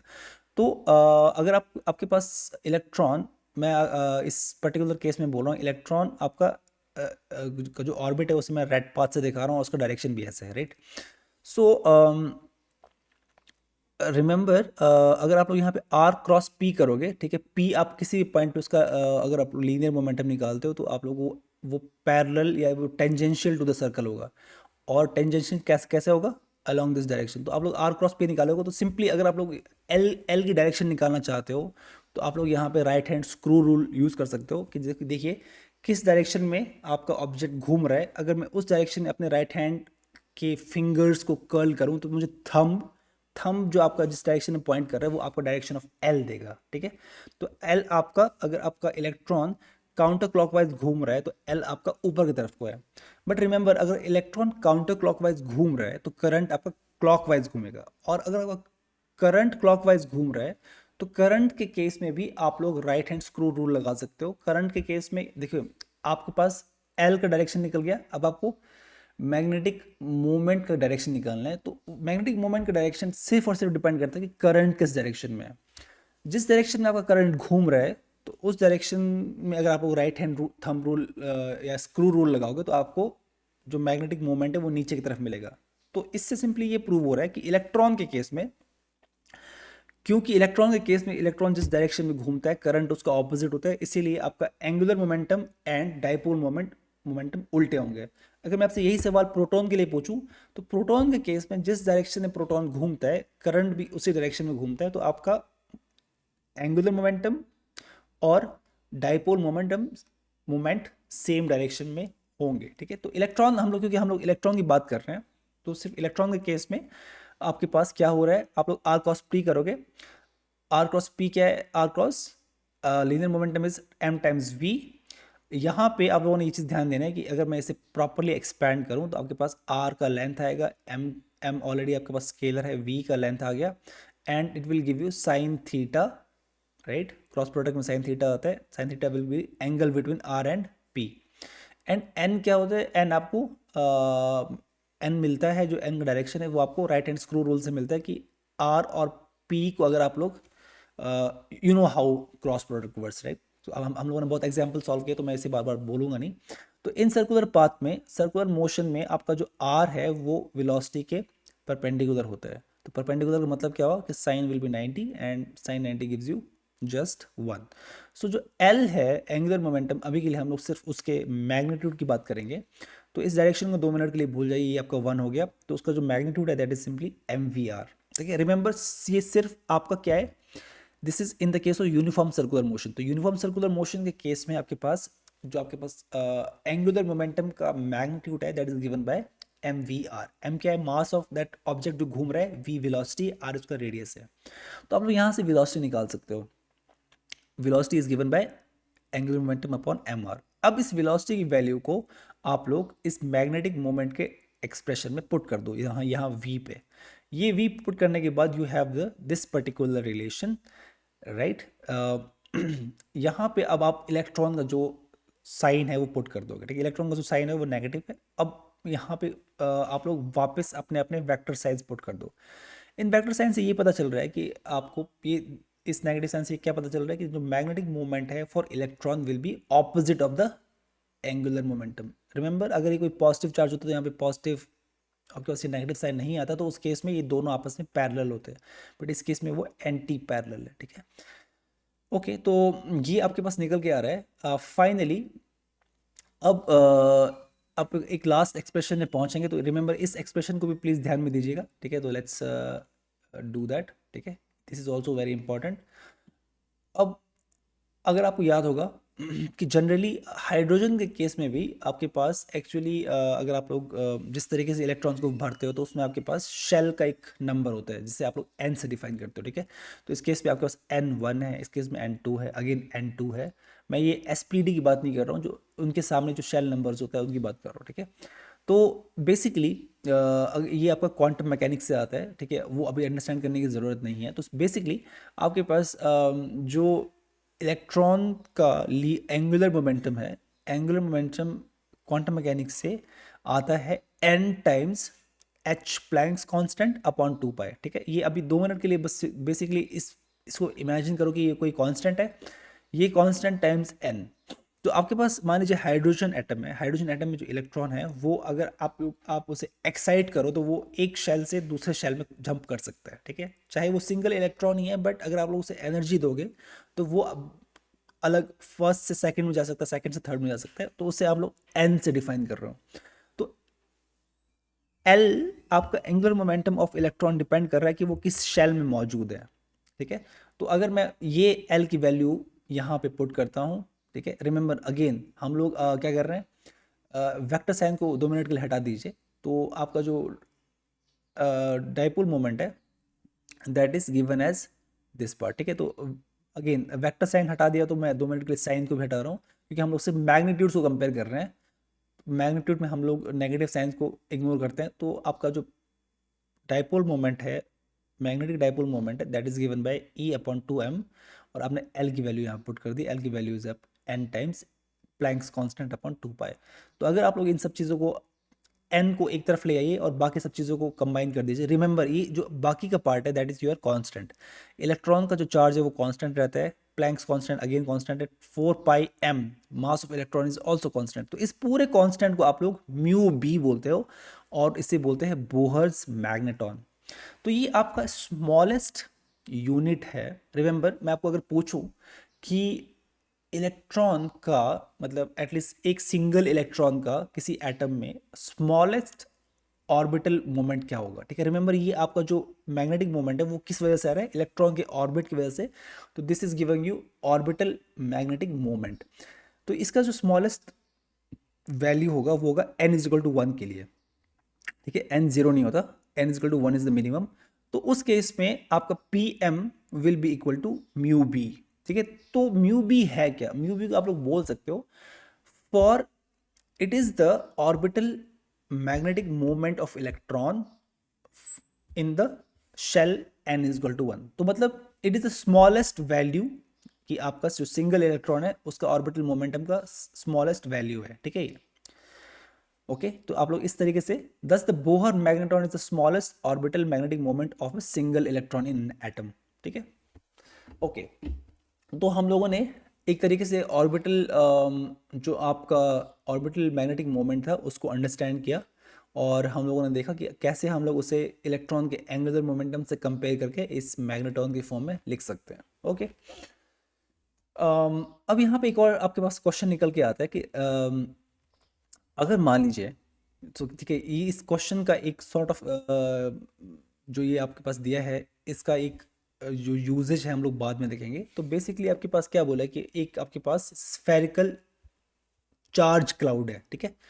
एक स्फेयर में आपके आपके पास आपने बहुत सारा चार्ज जो है वो फैलाया हुआ है, और आप लोग उस अगर वो स्फेयर एक एक्सिस के अराउंड स्पिन करे, ठीक है, रिमेंबर, स्पिन करने का मतलब होता है कि अपने एक्सिस पे घूम रहा है। जैसे कि आपके पास अर्थ है, earth is revolving around the sun but it is spinning about its axis, ठीक है। तो अपने एक्सिस पे भी ये एक रोटेशन कर रहा है, उस अपने एक्सिस पे रोटेशन को आप लोग स्पिन बोलते हो, ठीक है। So what will be the magnetic moment of, यहाँ पे रिवॉल्विंग नहीं बोलना चाहिए था, स्पिनिंग चार्ज स्फेयर। तो आप लोग यहाँ पे सिंपली ये बोलोगे कि आपके पास एक स्फेरिकल शेप में आपके पास एक चार्ज क्लाउड है जिसका रेडियस कैपिटल आर है, और वो एक ओमेगा एंगुलर वेलोसिटी से घूम रहा है, ठीक है। एंगुलर वेलोसिटी का मतलब सिंपली ये है कि आप लोग ओमेगा कैसे निकाल सकते हो, omega is angle covered per unit time. तो मैं आपसे सिंपली पूछूं कि अगर ये पूरा एक रोटेशन करे तो एक रोटेशन में ये कितना एंगल कवर करेगा, 2 पाई, ओके। एक्स एक्सिस के अराउंड ये घूम रहा है, ठीक है। ये एक्स एक्सिस है, ये वाई है, जेड जो है वो आपकी तरफ है, ठीक है। नो एग्जैक्टली आपकी तरफ नहीं, आपसे दूर जा रहा है। तो ये आपका जो प्लेन है, इस प्लेन में अगर आप लोग you know that we always use right handed system, तो राइट हैंडेड सिस्टम्स के हिसाब से जो जेड है it will be pointing inside the, जो आपके पास जो स्क्रीन है, स्क्रीन की तरफ जेड डायरेक्शन होगा। तो बेसिकली आप लोगों के पास एक्स वाई जेड कोऑर्डिनेट है जिसमें जेड आप अभी देख नहीं सकते। तो बेसिकली मैं ये बोल रहा हूँ कि वो एक्स के अराउंड ओमेगा फ्रीक्वेंसी या ओमेगा एंगुलर वेलोसिटी से रिवॉल्व कर रहा है। Angular velocity will be given by 2 pi upon time taken for 1 revolution, ठीक है। क्योंकि एक रेवोल्यूशन में कितना एंगल कवर कर रहा है, वो 2 पाई, और अगर उस पूरे एंगल को कवर करने में कैपिटल टी या जो टाइम लग रहा है, तो omega is equal to 2 pi upon T. तो बेसिकली आप लोगों को ये देखना है कि इस पूरे रोटेशन से कितना मैग्नेटिक मोमेंट जनरेट हो रहा है। पर आपको मैग्नेटिक मोमेंट ऐसे कॉम्प्लिकेटेड ऑब्जेक्ट का नहीं पता है, आपको जो मैग्नेटिक मोमेंट सिंपली एक वायर का पता है, एक लूप का, अगर कोई लूप आपके पास गिवन है, उस लूप में करंट आई है और उसका एरिया समथिंग है, तो आप लोग उसका मैग्नेटिक मोमेंट निकाल सकते हो। बट इस केस में दिस इज मच कॉम्प्लिकेटेड, तो आप लोग इसे 3 स्टेप्स में सिंप्लीफाई करते हो। सबसे पहले आप लोग ये इमेजिन करोगे कि आपके पास जो स्फेयर है उसे अगर मैं कट करूं एक्स एक्सिस के अलोंग, तो वो आपके पास बहुत सारे डिस्क शेप में आएगा और हर डिस्क का रेडियस अलग होगा, ठीक है। जो स्मॉल आर है वो डिस्क का रेडियस है, ठीक है। तो ये डिस्क मैंने आपको साइड से कटा हुआ दिखा रहा हूँ, पर अगर आप लोग थोड़ा सा 3D में देखोगे तो ये इस शेप में नजर आएगा, ठीक है। ऊपर से वो सर्कल है और उसका एक थिकनेस क्या है, डी एक्स है, ठीक है। यहाँ पर डी एक्स मैंने आपको दिखाया, हर डिस्क का थिकनेस डी एक्स पुट किया आप लोगों ने। और अब उस डिस्क को, जो कि रिमेंबर इस डिस्क में भी पूरा चार्ज से भरा हुआ है, इस डिस्क को भी अगर आप लोग इमेजिन करो, इस डिस्क को भी आप लोग बहुत सारे रिंग्स, इन रिंग्स से मिलके आप लोग मान सकते हो कि जो ये डिस्क है वो बहुत सारे रिंग्स से मिलके बना है, और इस स्फेयर है वो बहुत सारे डिस्क से मिलके बना हुआ है, ठीक है। तो आप लोग इस प्रॉब्लम को पहले तोड़ोगे और तोड़ के इस फॉर्म में ले आओगे कि आपके पास आपको एक रिंग का मैग्नेटिक मोमेंट निकालना है। अब रिंग के केस में मैग्नेटिक मोमेंट निकालना आपके लिए आसान होता है, क्योंकि आपको पता है कि कितना चार्ज मौजूद है, और आप एक तरीके से अगर आप इस रिंग पे कितना चार्ज मौजूद है वो निकालोगे, तो आप लोग इस रिंग पे करंट निकाल सकते हो, क्योंकि आपको पता है कि ये रिंग किस स्पीड से घूम रहा है। तो आप लोग, आपके पास चार्ज है, वो चार्ज किस स्पीड से मोशन कर रहा है, तो आपको इस रिंग पे करंट मिल जाएगा। इस रिंग पे अगर आपको करंट मिल जाएगा तो आप लोग इस रिंग का मैग्नेटिक मोमेंट निकाल सकते हो, क्योंकि वो बहुत आसान है, वो आपको पता है कैसे निकालना है। That is total current times the area, and direction सबका सेम होगा, ठीक है। और इन सब मैग्नेटिक मोमेंट को अगर आप लोग सम करोगे तो आपको डिस्क का मिल जाएगा, और इस डिस्क का अगर आपको मिल गया तो आप लोगों को क्या करना है, इस डिस्क, सारे डिस्क को इंटीग्रेट करना है एक्स डायरेक्शन में, तो आपको स्फेयर का मिल जाएगा, ठीक है। तो सबसे पहले आप लोग यहाँ पे क्या करते हो, क्योंकि आपके पास एक वॉल्यूम में चार्ज है, बहुत सारा चार्ज मौजूद है, तो आप लोग सबसे पहले वॉल्यूम चार्ज डेंसिटी निकालते हो। रिमेंबर, आप लोग यहाँ पे क्या एज्यूम कर रहे हो कि आपका जो चार्ज डेंसिटी है वो यूनिफॉर्म है हर जगह। अगर आप कोई भी स्मॉल वॉल्यूम वी लो तो वहाँ पे जो चार्ज होगा वो आपका सेम रहेगा। तो दैट इज रो, जो आपका volume charge density is equal to total charge upon the volume of the sphere, that is given by 4π3πr³, ठीक है। तो ये आपका वॉल्यूम चार्ज डेंसिटी है इस स्फेयर में। नाउ थिंक ऑफ स्फेयर, मैंने आपको बोला कि इस स्फेयर को इमेजिन करो कि it's made up of stacking up disc. आप लोगों ने बहुत सारे डिस्क को स्टैक किया है, जैसे आपको एक बुक के ऊपर एक बुक रखते हो तो उसे आप स्टैकिंग बोलते हो, वैसे ही आप लोग बहुत सारे डिस्क को अगर स्टैक करोगे अलोंग द एक्स एक्सिस तो आपके पास स्फेयर मिल जाएगा। तो ठीक है, इट्स लाइक दो तरीके देखने के, आप लोग या तो इस स्फेयर को बहुत सारे पीसेस में कट करके इमेजिन कर सकते हो, और आप लोग वही चीज़ को उल्टा बोल सकते हो कि आप लोग इस स्फेयर को बना सकते हो बहुत सारे डिस्क को स्टैक करके, ओके। और आप लोगों ने इस तरीके से स्फेयर को कट किया है कि क्योंकि आप लोगों ने along the Z x direction cut किया है, ठीक है। रिमेंबर आपने जो कट किया है वो कैसे किया है, एक्स डायरेक्शन के अलोंग कट किया है। तो आप लोग बोल रहे हो कि हर डिस्क का जो थिकनेस है वो आप लोगों ने डी एक्स पुट किया है, ठीक है, सबका थिकनेस डी एक्स है। So let's take one of such disc. आप लोगों ने एक पर्टिकुलर डिस्क लिया, ठीक है, जो कि एक्स डिस्टेंस की दूरी पे है ओरिजिन से, ठीक है, वो एक्स डिस्टेंस की दूरी पे है ओरिजिन से, आप लोगों ने वो पर्टिकुलर डिस्क लिया है। अब रिमेंबर इस डिस्क का अपना एक रेडियस स्मॉल आर है। देखिए इस पूरे स्फेयर का रेडियस कैपिटल आर है जो फिक्स्ड रहेगा, बट इस डिस्क का रेडियस डिपेंड करेगा कि किस पॉइंट पे आपने एक्स कट किया है, ठीक है। अगर मैं आपको पूछूं कि ऊपर वाले जो डिस्क है उसका रेडियस क्या होगा, वो ऑब्वियसली कम होगा, उससे ऊपर और कम होगा, मैक्सिमम आपका बीच में आएगा, और थोड़ा और नीचे कट करोगे तो अगेन रेडियस डिक्रीज होना स्टार्ट होगा। तो जो रेडियस स्मॉल आर है वो डिपेंड करता है एक्स पे। वो आप लोग निकाल सकते हो। यहाँ पे देखिए जो ट्रायंगल बन रहा है that is your right triangle. Right triangle में आप लोग पाइथागोरस थ्योरम लगाओगे तो आपका hypotenuse that's capital R square is equal to small R square plus X square, and जो स्मॉल आर है वो एक्स पे डिपेंड कर रहा है। रिमेंबर ये चीज़ को, ये फिक्स्ड क्वांटिटी है, तो आर की जो वैल्यू है वो एक्स की वैल्यू पे डिपेंड कर रही है बेसिकली, ठीक है। तो इस एक एक्सप्रेशन को हम लोग एक्सप्रेशन नंबर 1 पुट कर देंगे। सेकंड, जो आपका डिस्क ऑफ रेडियस आर है, ये वाला आपने जो डिस्क अलग से निकाल के देख रहे हैं, you can also imagine that आप लोग can be constructed using concentric rings, ठीक है। कॉन्सेंट्रिक का मतलब क्या होता है कि ऐसे रिंग्स से मिलके बना जिन सभी का रिंग्स का जो सेंटर है वो सेम है, कॉन्सेंट्रिक रिंग्स, ठीक है। तो बहुत सारे कॉन्सेंट्रिक रिंग्स से मिलके अगर मैं बोलूँ ये एक पूरा डिस्क बना हुआ है, तो अगर मैं एक पर्टिकुलर एक ऐसा रिंग लेता हूँ, ठीक है, तो कॉन्सेंट्रिक रिंग लिया, तो let's take one such ring of thickness D Y, ठीक है। तो यहाँ पे आपके पास जो उसका जो थिकनेस है वो डी वाई होगा। आपने डी वाई क्यों लिया है, देखिए असल में जो डिस्क होगा वो ना सिर्फ ऐसा नहीं है कि सिर्फ वाई डायरेक्शन में तो नहीं होगा, वो एक प्लेन पे मौजूद है, वो आपका वाई जेड प्लेन पे है। तो मैं सिंप्लिसिटी के लिए मैं उससे एक कोऑर्डिनेट से डिफाइन कर रहा हूँ कि उसका जो रेडियस है वो आप लोग वाई के सेंस में अंडरस्टैंड कीजिए। तो उसका जो थिकनेस है आप उसे वाई बोल रहे हो, डी वाई है, और उसका जो रेडियस है उसे वाई बोल रहा हूँ, ठीक है। तो ये देखिए जो टोटल रेडियस है वो स्मॉल आर है, इसका बाहर का जो टोटल रेडियस है स्मॉल आर है, बट इस रिंग का रेडियस आपने वाई बोला है और थिकनेस डी वाई बोला है, ठीक है। तो इस टाइप के एरिया का आप लोग इस टाइप के जो शेप है उसका आप लोगों ने एक्चुअली वॉल्यूम निकालना है, पर वॉल्यूम निकालने से पहले आप लोग एरिया निकाल लें, ठीक है। ऊपर से जो आपको एरिया दिख रहा है वो निकालना है। तो अंदर के जो रिंग है, अंदर के रिंग का जो सर्कमफेरेंस होगा that will be 2 pi R. R की जगह आपने वाई पुट किया है, 2 पाई वाई, ठीक है। और अगर आप उस पर थिकनेस मल्टीप्लाई कर दो तो थिकनेस क्या है, डी वाई, कितना थिकनेस है वो अगर मल्टीप्लाई करोगे तो आपको इस स्ट्रिप का एरिया मिल जाएगा, ठीक है। रिमेंबर ना सिर्फ ये जो डिस्क है वो एक शीट नहीं है, ठीक है, शीट में कोई थिकनेस नहीं होता, बट ये इसका एक थिकनेस क्या है, एक्स डायरेक्शन में डी एक्स भी है। तो अगर आप लोग इस एरिया में कंप्लीट एरिया में डी एक्स मल्टीप्लाई कर दो तो इसका एक वॉल्यूम आएगा, ठीक है, क्योंकि ये आपका ना सिर्फ इसमें आपके पास ऊपर एरिया है पर एरिया के साथ थिकनेस भी है, तो ये आपको वॉल्यूम देगा। तो इस वॉल्यूम, इस रिंग का जो volume small volume D V है दैट इज एरिया जो कि आपके पास ये था टाइम्स जो आपके पास एक्स डायरेक्शन में थिकनेस है that is times D X. तो आपके पास ये टोटल वॉल्यूम आ गया। अब इस वॉल्यूम में कितना चार्ज है, that is simply volume times rho. तो आपके पास रो का एक्सप्रेशन ऑलरेडी मौजूद था, उसे आप लोग सिंपली डीवी से मल्टीप्लाई कीजिए और आपके पास क्या मिला, इस पूरे रिंग में कितना चार्ज मौजूद है।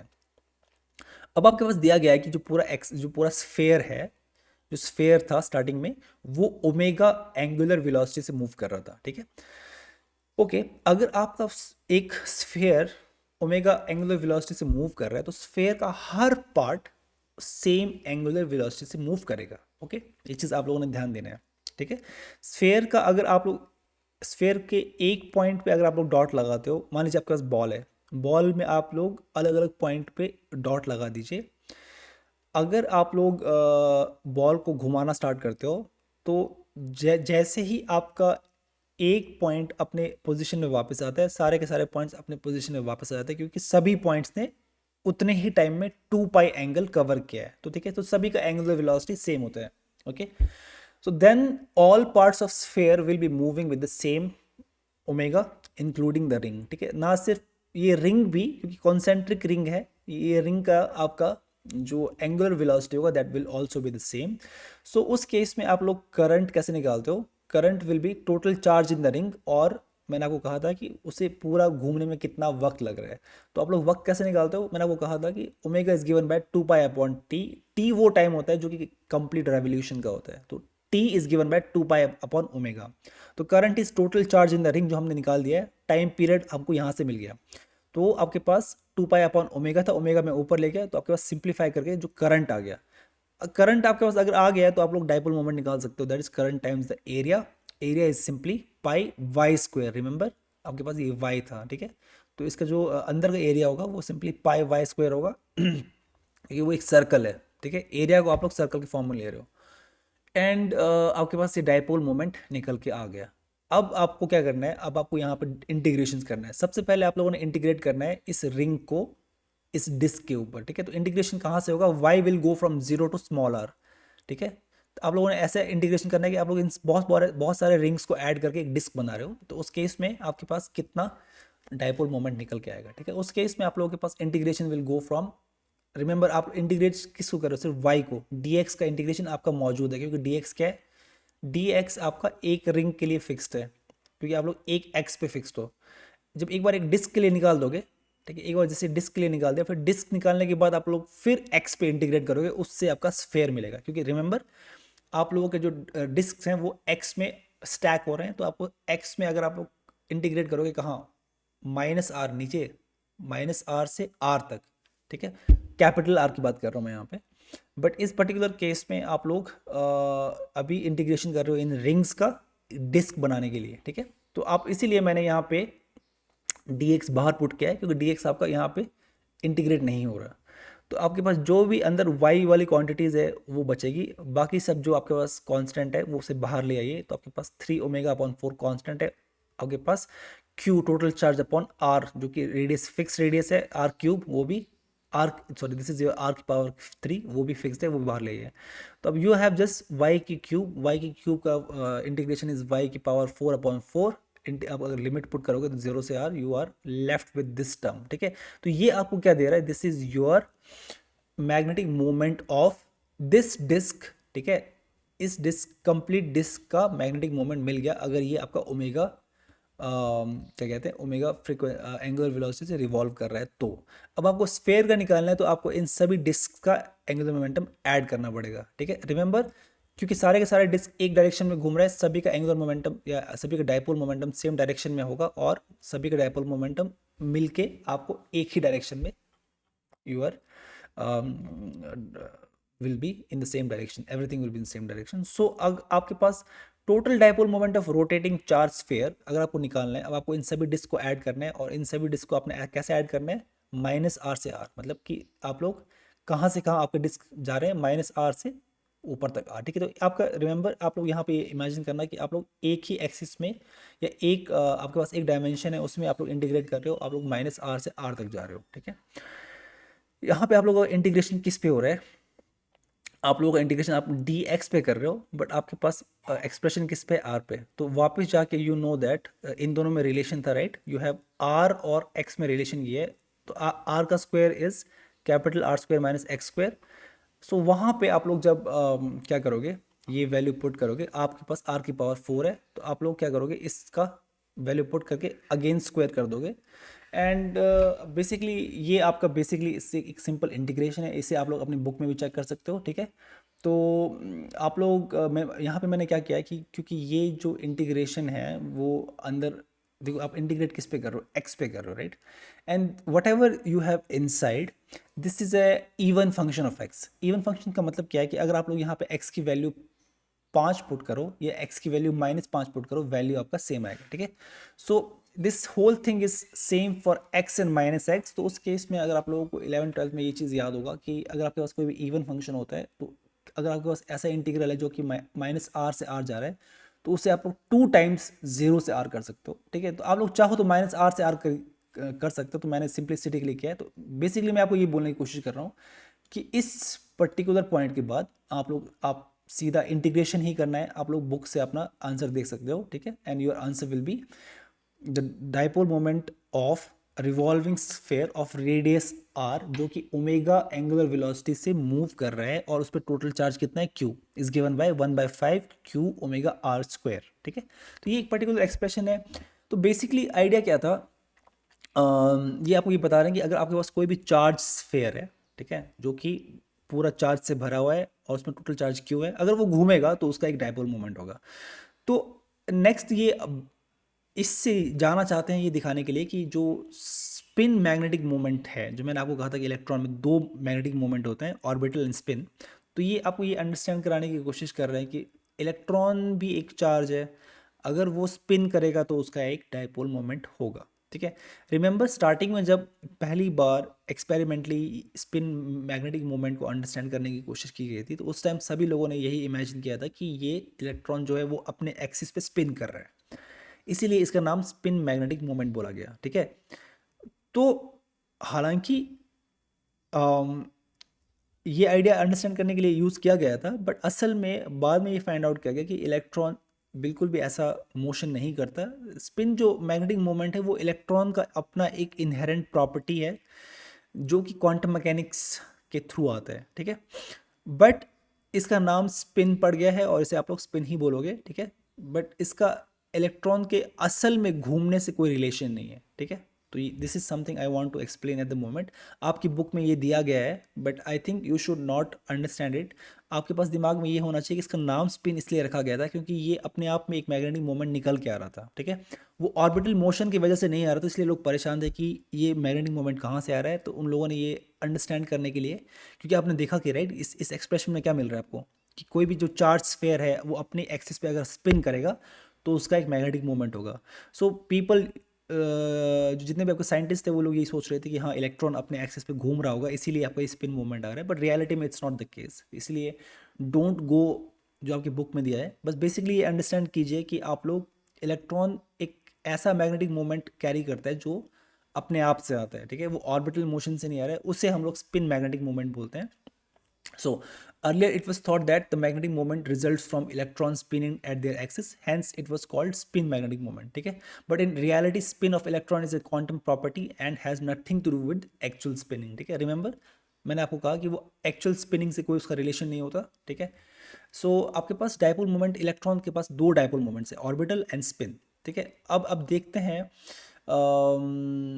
इससे पहले हम लोग ये अंडरस्टैंड करें, वी विल सी कि अब अब बेसिकली क्या है, आपको बस ये समझ में आ गया कि मटेरियल के पास जो डायपोल मोमेंट्स अंदर जनरेट होते हैं वो दो कैरेक्टरिस्टिक्स हैं उनके पास। एक आपके पास वो इलेक्ट्रॉन के ऑर्बिटल मोशन की वजह से आ रहा है और एक इलेक्ट्रॉन की स्पिन की वजह से आ रहा है, ठीक है।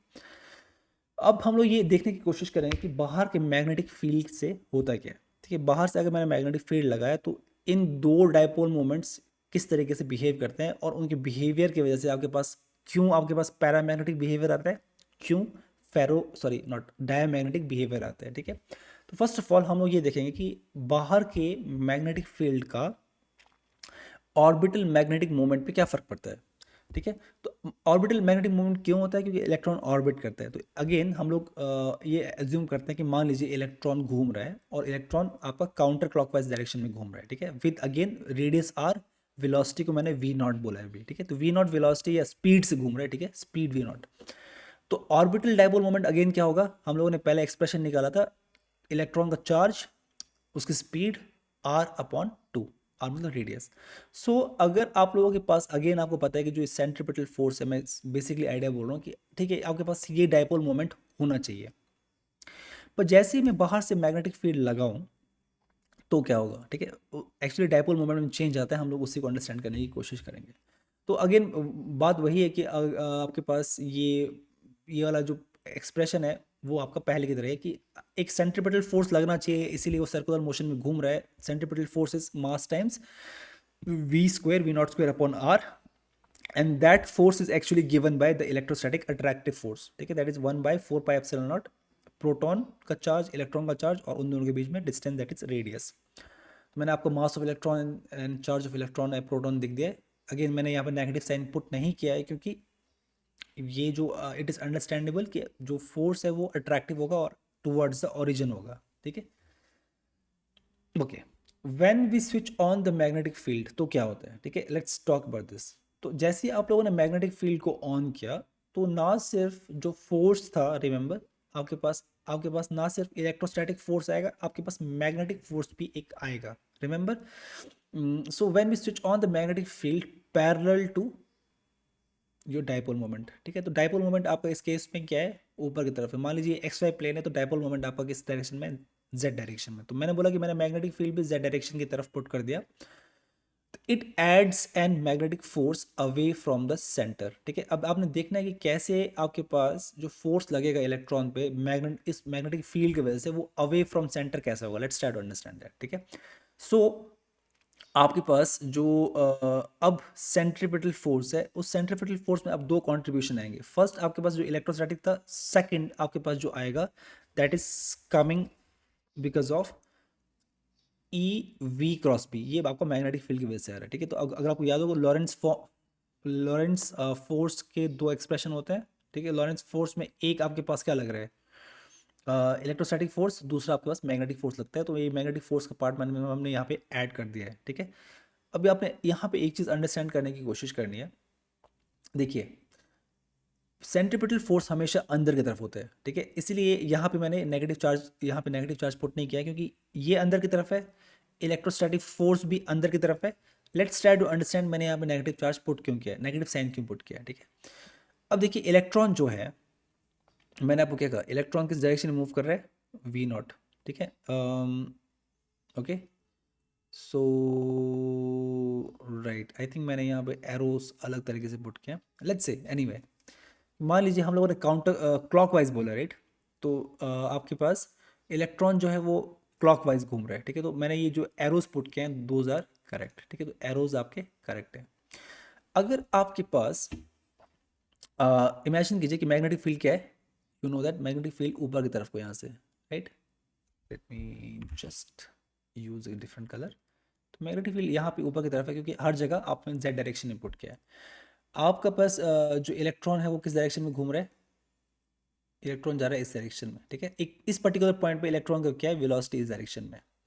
सो you know that V cross B, V से क्रॉस बी करोगे तो आपके पास, अगर आप लोग राइट हैंड स्क्रू रूल लगाओगे, तो जो फोर्स है वो कहाँ आना चाहिए, अंदर की तरफ, राइट। बट इलेक्ट्रॉन में एक नेगेटिव चार्ज भी होता है, तो एक्चुअल जो फोर्स आएगा वो कहाँ की तरफ आएगा, बाहर की तरफ, ठीक है। सेंटर से दूर जाएगा, वो पुश कर रहा है इलेक्ट्रॉन को, क्योंकि ये अंदर की तरफ था, ये भी अंदर की तरफ, पर ये बाहर की तरफ है, तो इसलिए मैंने नेगेटिव साइन पुट किया। एंड अगेन वेलोसिटी किसी पॉइंट पे जो मैंने ब्लू लाइन पुट किया है, ब्लू लाइन एंड जो मैग्नेटिक फील्ड के बीच में जो एंगल है वो 90 डिग्री बनता है इस केस में। तो सिंपली वी क्रॉस बी आपको क्या देगा, वी एंड बी, ठीक है। रिमेंबर, ये जो वी के ऊपर मैंने प्राइम पुट किया ना, वी के ऊपर मैंने डैश पुट किया है, हम लोग ये बोल रहे हैं कि ये एक नई वेलोसिटी है। रिमेंबर, इस केस में वेलोसिटी कहाँ से आ रही थी, सिंपली इससे, क्योंकि अब नए केस में वेलोसिटी का जो कंट्रीब्यूशन, देखिए इस केस में आपके हमने मास एंड रेडियस को फिक्स रखा है, यहाँ पे भी मास रेडियस फिक्स्ड है, बट फिर वेलोसिटी में चेंज आना चाहिए, क्योंकि आपका लेफ्ट हैंड साइड का जो एक्सप्रेशन है, सॉरी राइट हैंड साइड का एक्सप्रेशन है, वो नया नया एक्सप्रेशन, राइट। यहाँ पे आपके पास सिंपली कॉन्ट्रीब्यूशन सिर्फ यहाँ से आ रहा था, राइट। बट यहाँ पे कंट्रीब्यूशन ना सिर्फ इसका है, बस इसका भी है। तो इसीलिए आपके पास यहाँ पे वेलोसिटी में चेंज आना चाहिए। हम लोग बोले कि जो नई वेलोसिटी है दैट इज वी के ऊपर का डैश, वी डैश, ठीक है। तो सिंपली यहाँ पे भी वी डैश पुट किया है। तो हम लोग क्या क्या निकालने की कोशिश कर रहे हैं कि मैग्नेटिक फील्ड के प्रेजेंस में जो नया वेलोसिटी वो क्या होगा, और आपके पास ये पर्टिकुलर एक्सप्रेशन निकल के आया, ठीक है, ये वाला। तो आप लोगों ने क्या करना है, सेकेंड एक्सप्रेशन को फर्स्ट एक्सप्रेशन, सेकेंड में से फर्स्ट को जो सब्ट्रैक्ट करना है, एंड सब्ट्रैक्ट करने के बाद आपके पास कुछ सिंप्लीफिकेशंस होंगी, ठीक है। सो आपके पास ये निकल के आएगा, you know that A square minus B square is A minus B, A plus B. तो यहाँ पे आपने क्या करना है कि जो वेलोसिटीज के बीच में डिफरेंस है, ठीक है। आई थिंक मैंने यहाँ पे एक चीज़ पुट करना भूल गया हूँ, wait, that is this, right. तो यहाँ पे भी आपके पास डैश आएगा, ठीक है, यहाँ पे भी डैश है, ठीक है। तो दिस इज ऑल्सो डैश, मतलब कि जो नई वेलोसिटी है माइनस पुरानी वेलोसिटी को आप लोग उसे डेल्टा वी बोल रहे हो, जो उन दोनों में चेंज आया, ठीक है। एंड रिमेंबर, जो चेंज होता है वो एक्चुअली काफ़ी स्मॉल होता है, तो उस केस में जब इन दोनों का जो सम हो रहा है उसे आप लोग क्या बोल सकते हो, कि जब इन दोनों का सम है उसे सिंपली 2 टाइम्स वी डैश बोलोगे, क्योंकि असल में वो दोनों काफ़ी पास होते हैं, बट हम लोग उनके डिफरेंस फोकस करना चाहते हैं। डिफरेंस वाले पार्ट को हम लोग डेल्टा वी बोल रहे हैं, बट जब दोनों सम करोगे, क्योंकि वो दोनों ऑलमोस्ट उनका लेंथ ऑलमोस्ट सेम होता है, तो आप लोग उसे 2 टाइम्स वी डैश लिख सकते हो। और फिर यहाँ से आप लोगों के पास जो चेंज इन वी है that is coming like this, ठीक है। आप दोनों तरफ आपके V dash and V dash cancel होंगे and you have finally this expression, ठीक है। आपके पास ये एक्सप्रेशन निकल के आ रहा है, दिस वन, ओके। तो change in velocity is negative, okay. Negative का मतलब क्या हुआ कि जो नया वेलोसिटी था, मैग्नेटिक फील्ड, जो इलेक्ट्रॉन जिस वेलोसिटी या जिस स्पीड से घूम रहा था, चलिए वेलोसिटी मुझे नहीं बोलनी चाहिए बार बार, इलेक्ट्रॉन जिस स्पीड से घूम रहा था, मैग्नेटिक फील्ड ऑन करते ही जब आप लोगों ने क्या किया, किस डायरेक्शन में, अगर आप लोगों ने डाइपोल मूवमेंट के डायरेक्शन में मैग्नेटिक फील्ड ऑन किया तो उसका वेलोसिटी कम हो गया, क्योंकि चेंज क्या आ रहा है, चेंज नेगेटिव आ रहा है। एंड चेंज कैसे डिफाइन किया है, नई वेलोसिटी माइनस पुरानी वेलोसिटी। अगर ये नेगेटिव आ रहा है तो ऑब्वियसली ये वाला बड़ा है, ये छोटा है, तो नया जो स्पीड है वो आपका कम है। तो मैग्नेटिक फील्ड लगाने से हो क्या रहा है, इलेक्ट्रॉन जो घूम रहा था वो स्लो कर गया, ठीक है। घूम रहा था, मैग्नेटिक फील्ड लगाया आप लोगों ने सेम डायरेक्शन में, जिस डायरेक्शन में आपका डाइपोल मैग्नेटिक डाइपोल है, और आपका वेलोसिटी स्लो हो गया। एंड द चेंज इन इस वेलोसिटी के चेंज होने से, रिमेंबर आपका जो डाइपोल मोमेंट है स्टार्टिंग में मैंने आपको बोला था ये वाला, राइट, वो किस पे डिपेंड कर रहा है, किस वेलोसिटी से घूम रहा है। अगर आपका वेलोसिटी कम हो गया तो आपका डाइपोल मोमेंट भी कम हो जाएगा। तो बेसिकली हम लोग क्या बोल रहे हैं, तो चेंज क्या होगा, change in dipole moment is simply, आप लोगों ने उस एक्सप्रेशन में चेंज ऑफ वेलोसिटी पुट कर देना है एंड आपके पास ओवरऑल चेंज क्या आ रहा है ये।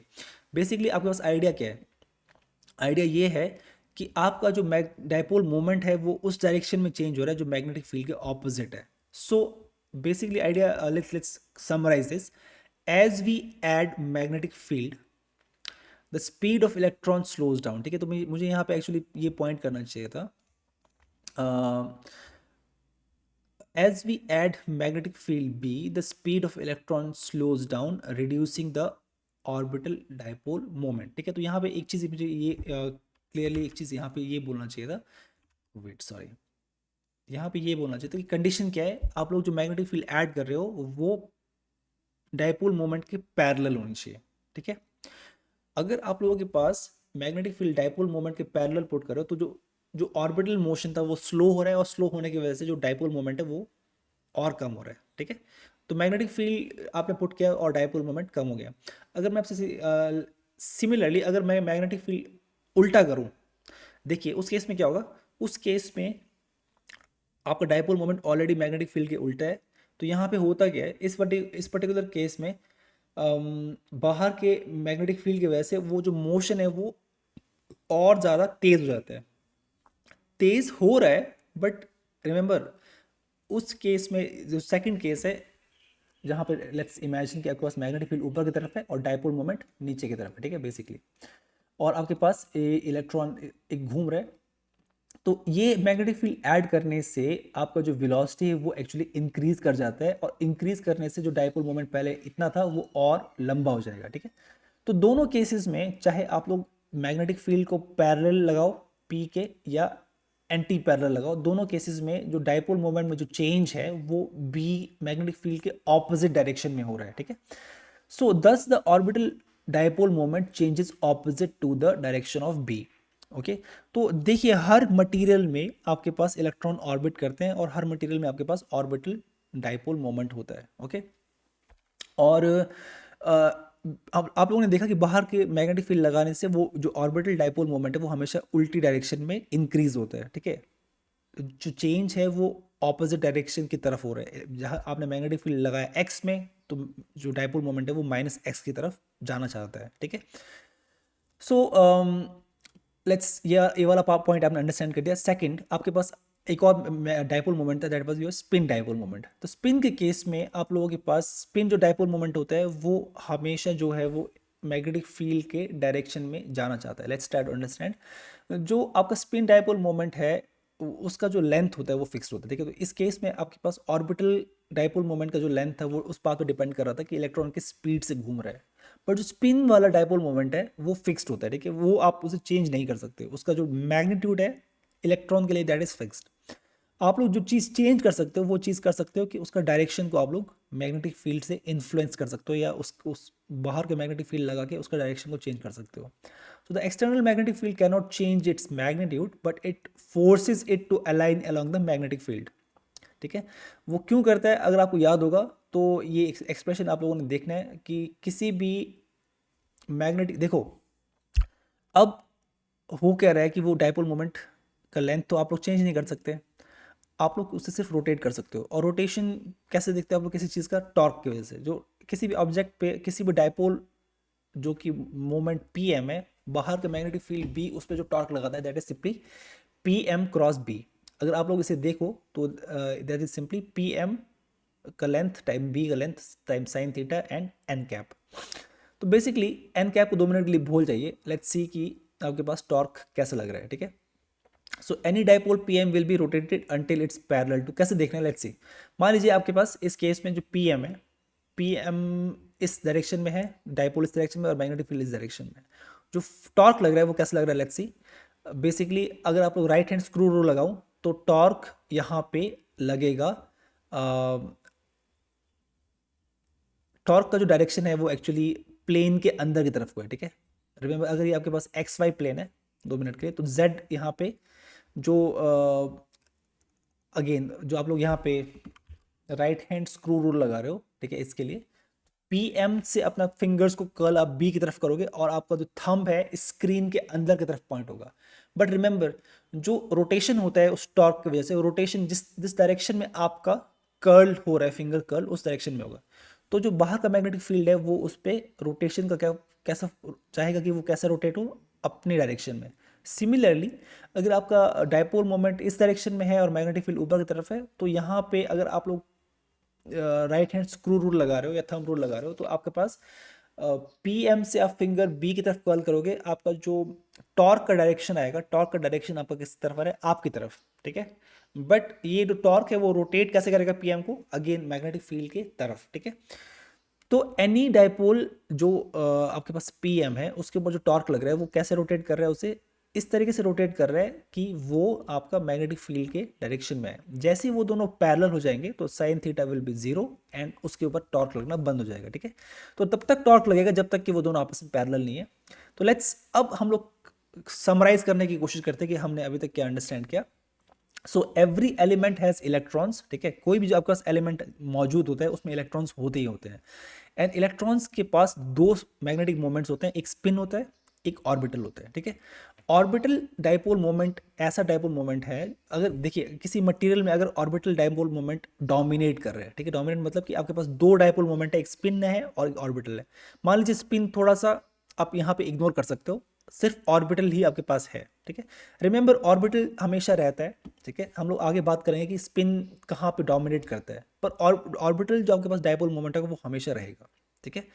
तो ऑर्बिटल डाइपोल मोमेंट के केस में अगर आपके पास सिर्फ वही डाइपोल मोमेंट है, डोमिनेट करने का मतलब है कि वही आपके पास बचा है, तो बाहर के मैग्नेटिक फील्ड के प्रेजेंस में वो सारे के सारे मैग्नेटिक फील्ड के एंटी पैरेलल होते हैं। आपने देखा राइट कि मैग्नेटिक फील्ड के प्रेजेंस में वो उनमें जो चेंज आता है वो उल्टा आता है। तो उस केस में आपके पास जो अंदर मैग्नेट्स बनेंगे वो बाहर के मैग्नेट के कंपैरिजन में उल्टे होंगे। तो आपके पास क्या होगा, नॉर्थ एंड नॉर्थ पोल, मान लिया आपने ऐसा मैग्नेट पुट किया जहाँ पे आपने नॉर्थ पोल पुट किया, तो इनका नॉर्थ पोल भी मैग्नेट की तरफ आएगा और आपके पास रिपल्शन होगा, और उसे आप लोग बोलते हो डायमैग्नेटिज्म। तो डायमैग्नेट के केस में आपके पास ऑर्बिटल डाइपोल मोमेंट्स जो है वो डोमिनेट करते हैं। Remember rotation of orbital dipole momentum is hard, ठीक है। रिमेंबर जो dipole moments, orbital dipole moment का जो रोटेशन होता है, जनरली आपने जब बाहर से मैग्नेटिक फील्ड नहीं लगाया तो वो रैंडम होते हैं, पर मैग्नेटिक फील्ड लगा के वो रोटेट करना स्टार्ट करते हैं और रोटेशन के साथ उनका लेंथ भी जो है इन ऑपोजिट डायरेक्शन में इंक्रीज करता है मैग्नेटिक फील्ड के।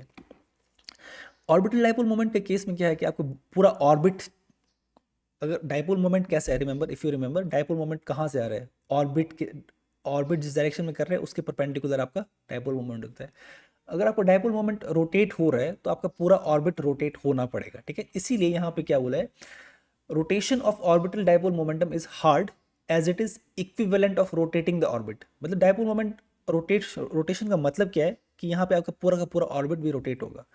जनरली ये बहुत हार्ड होता है, इसीलिए जो डायमैग्नेटिज्म हो वो बहुत ही वीक इफेक्ट है। मतलब कि आपके पास जो ये बन रहे हैं, जितने भी आपके पास ये डाइप ऑर्बिटल मोमेंट्स उल्टे हो रहे हैं वो काफ़ी कम होंगे, ठीक है। इसलिए जो ये रिपल्शन होता है वो काफ़ी वीक होता है।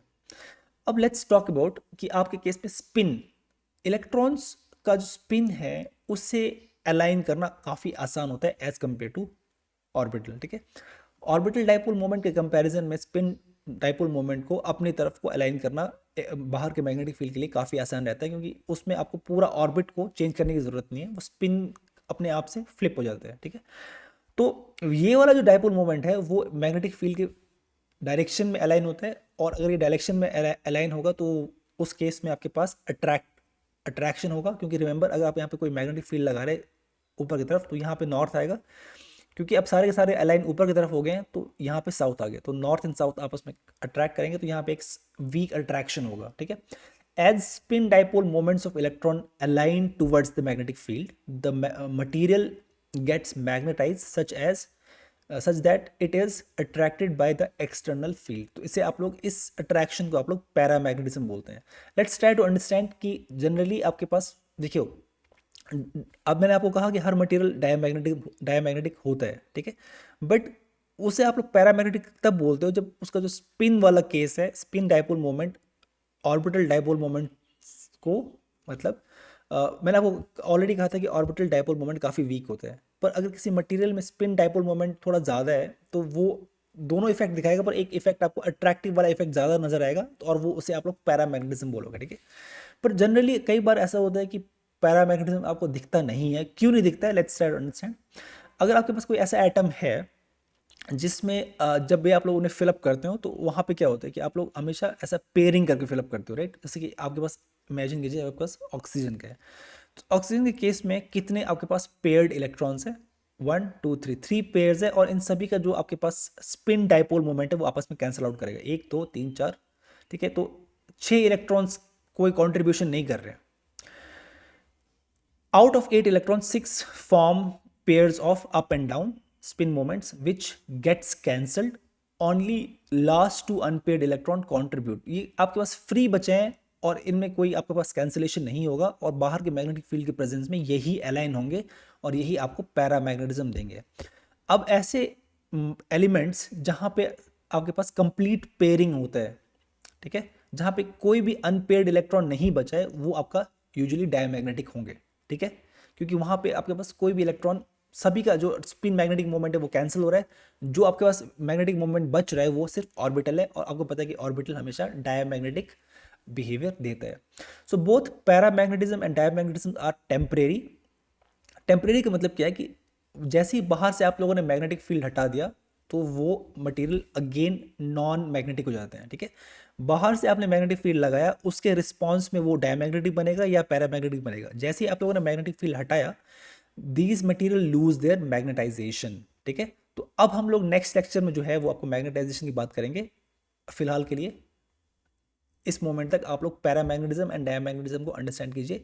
जो आपकी बुक में कुछ चीज़ें दी हैं उसको अंडरस्टैंड कीजिए, एंड एटलीस्ट मैंने 2-3 एक्स्ट्रा चीज़ें यहाँ पे पुट की हैं उनको अंडरस्टैंड करने की कोशिश कीजिए, क्योंकि कुछ चीज़ें आपकी बुक में थोड़ी सी सही नहीं दी हैं, ठीक है। Anyway, that's it for the lecture.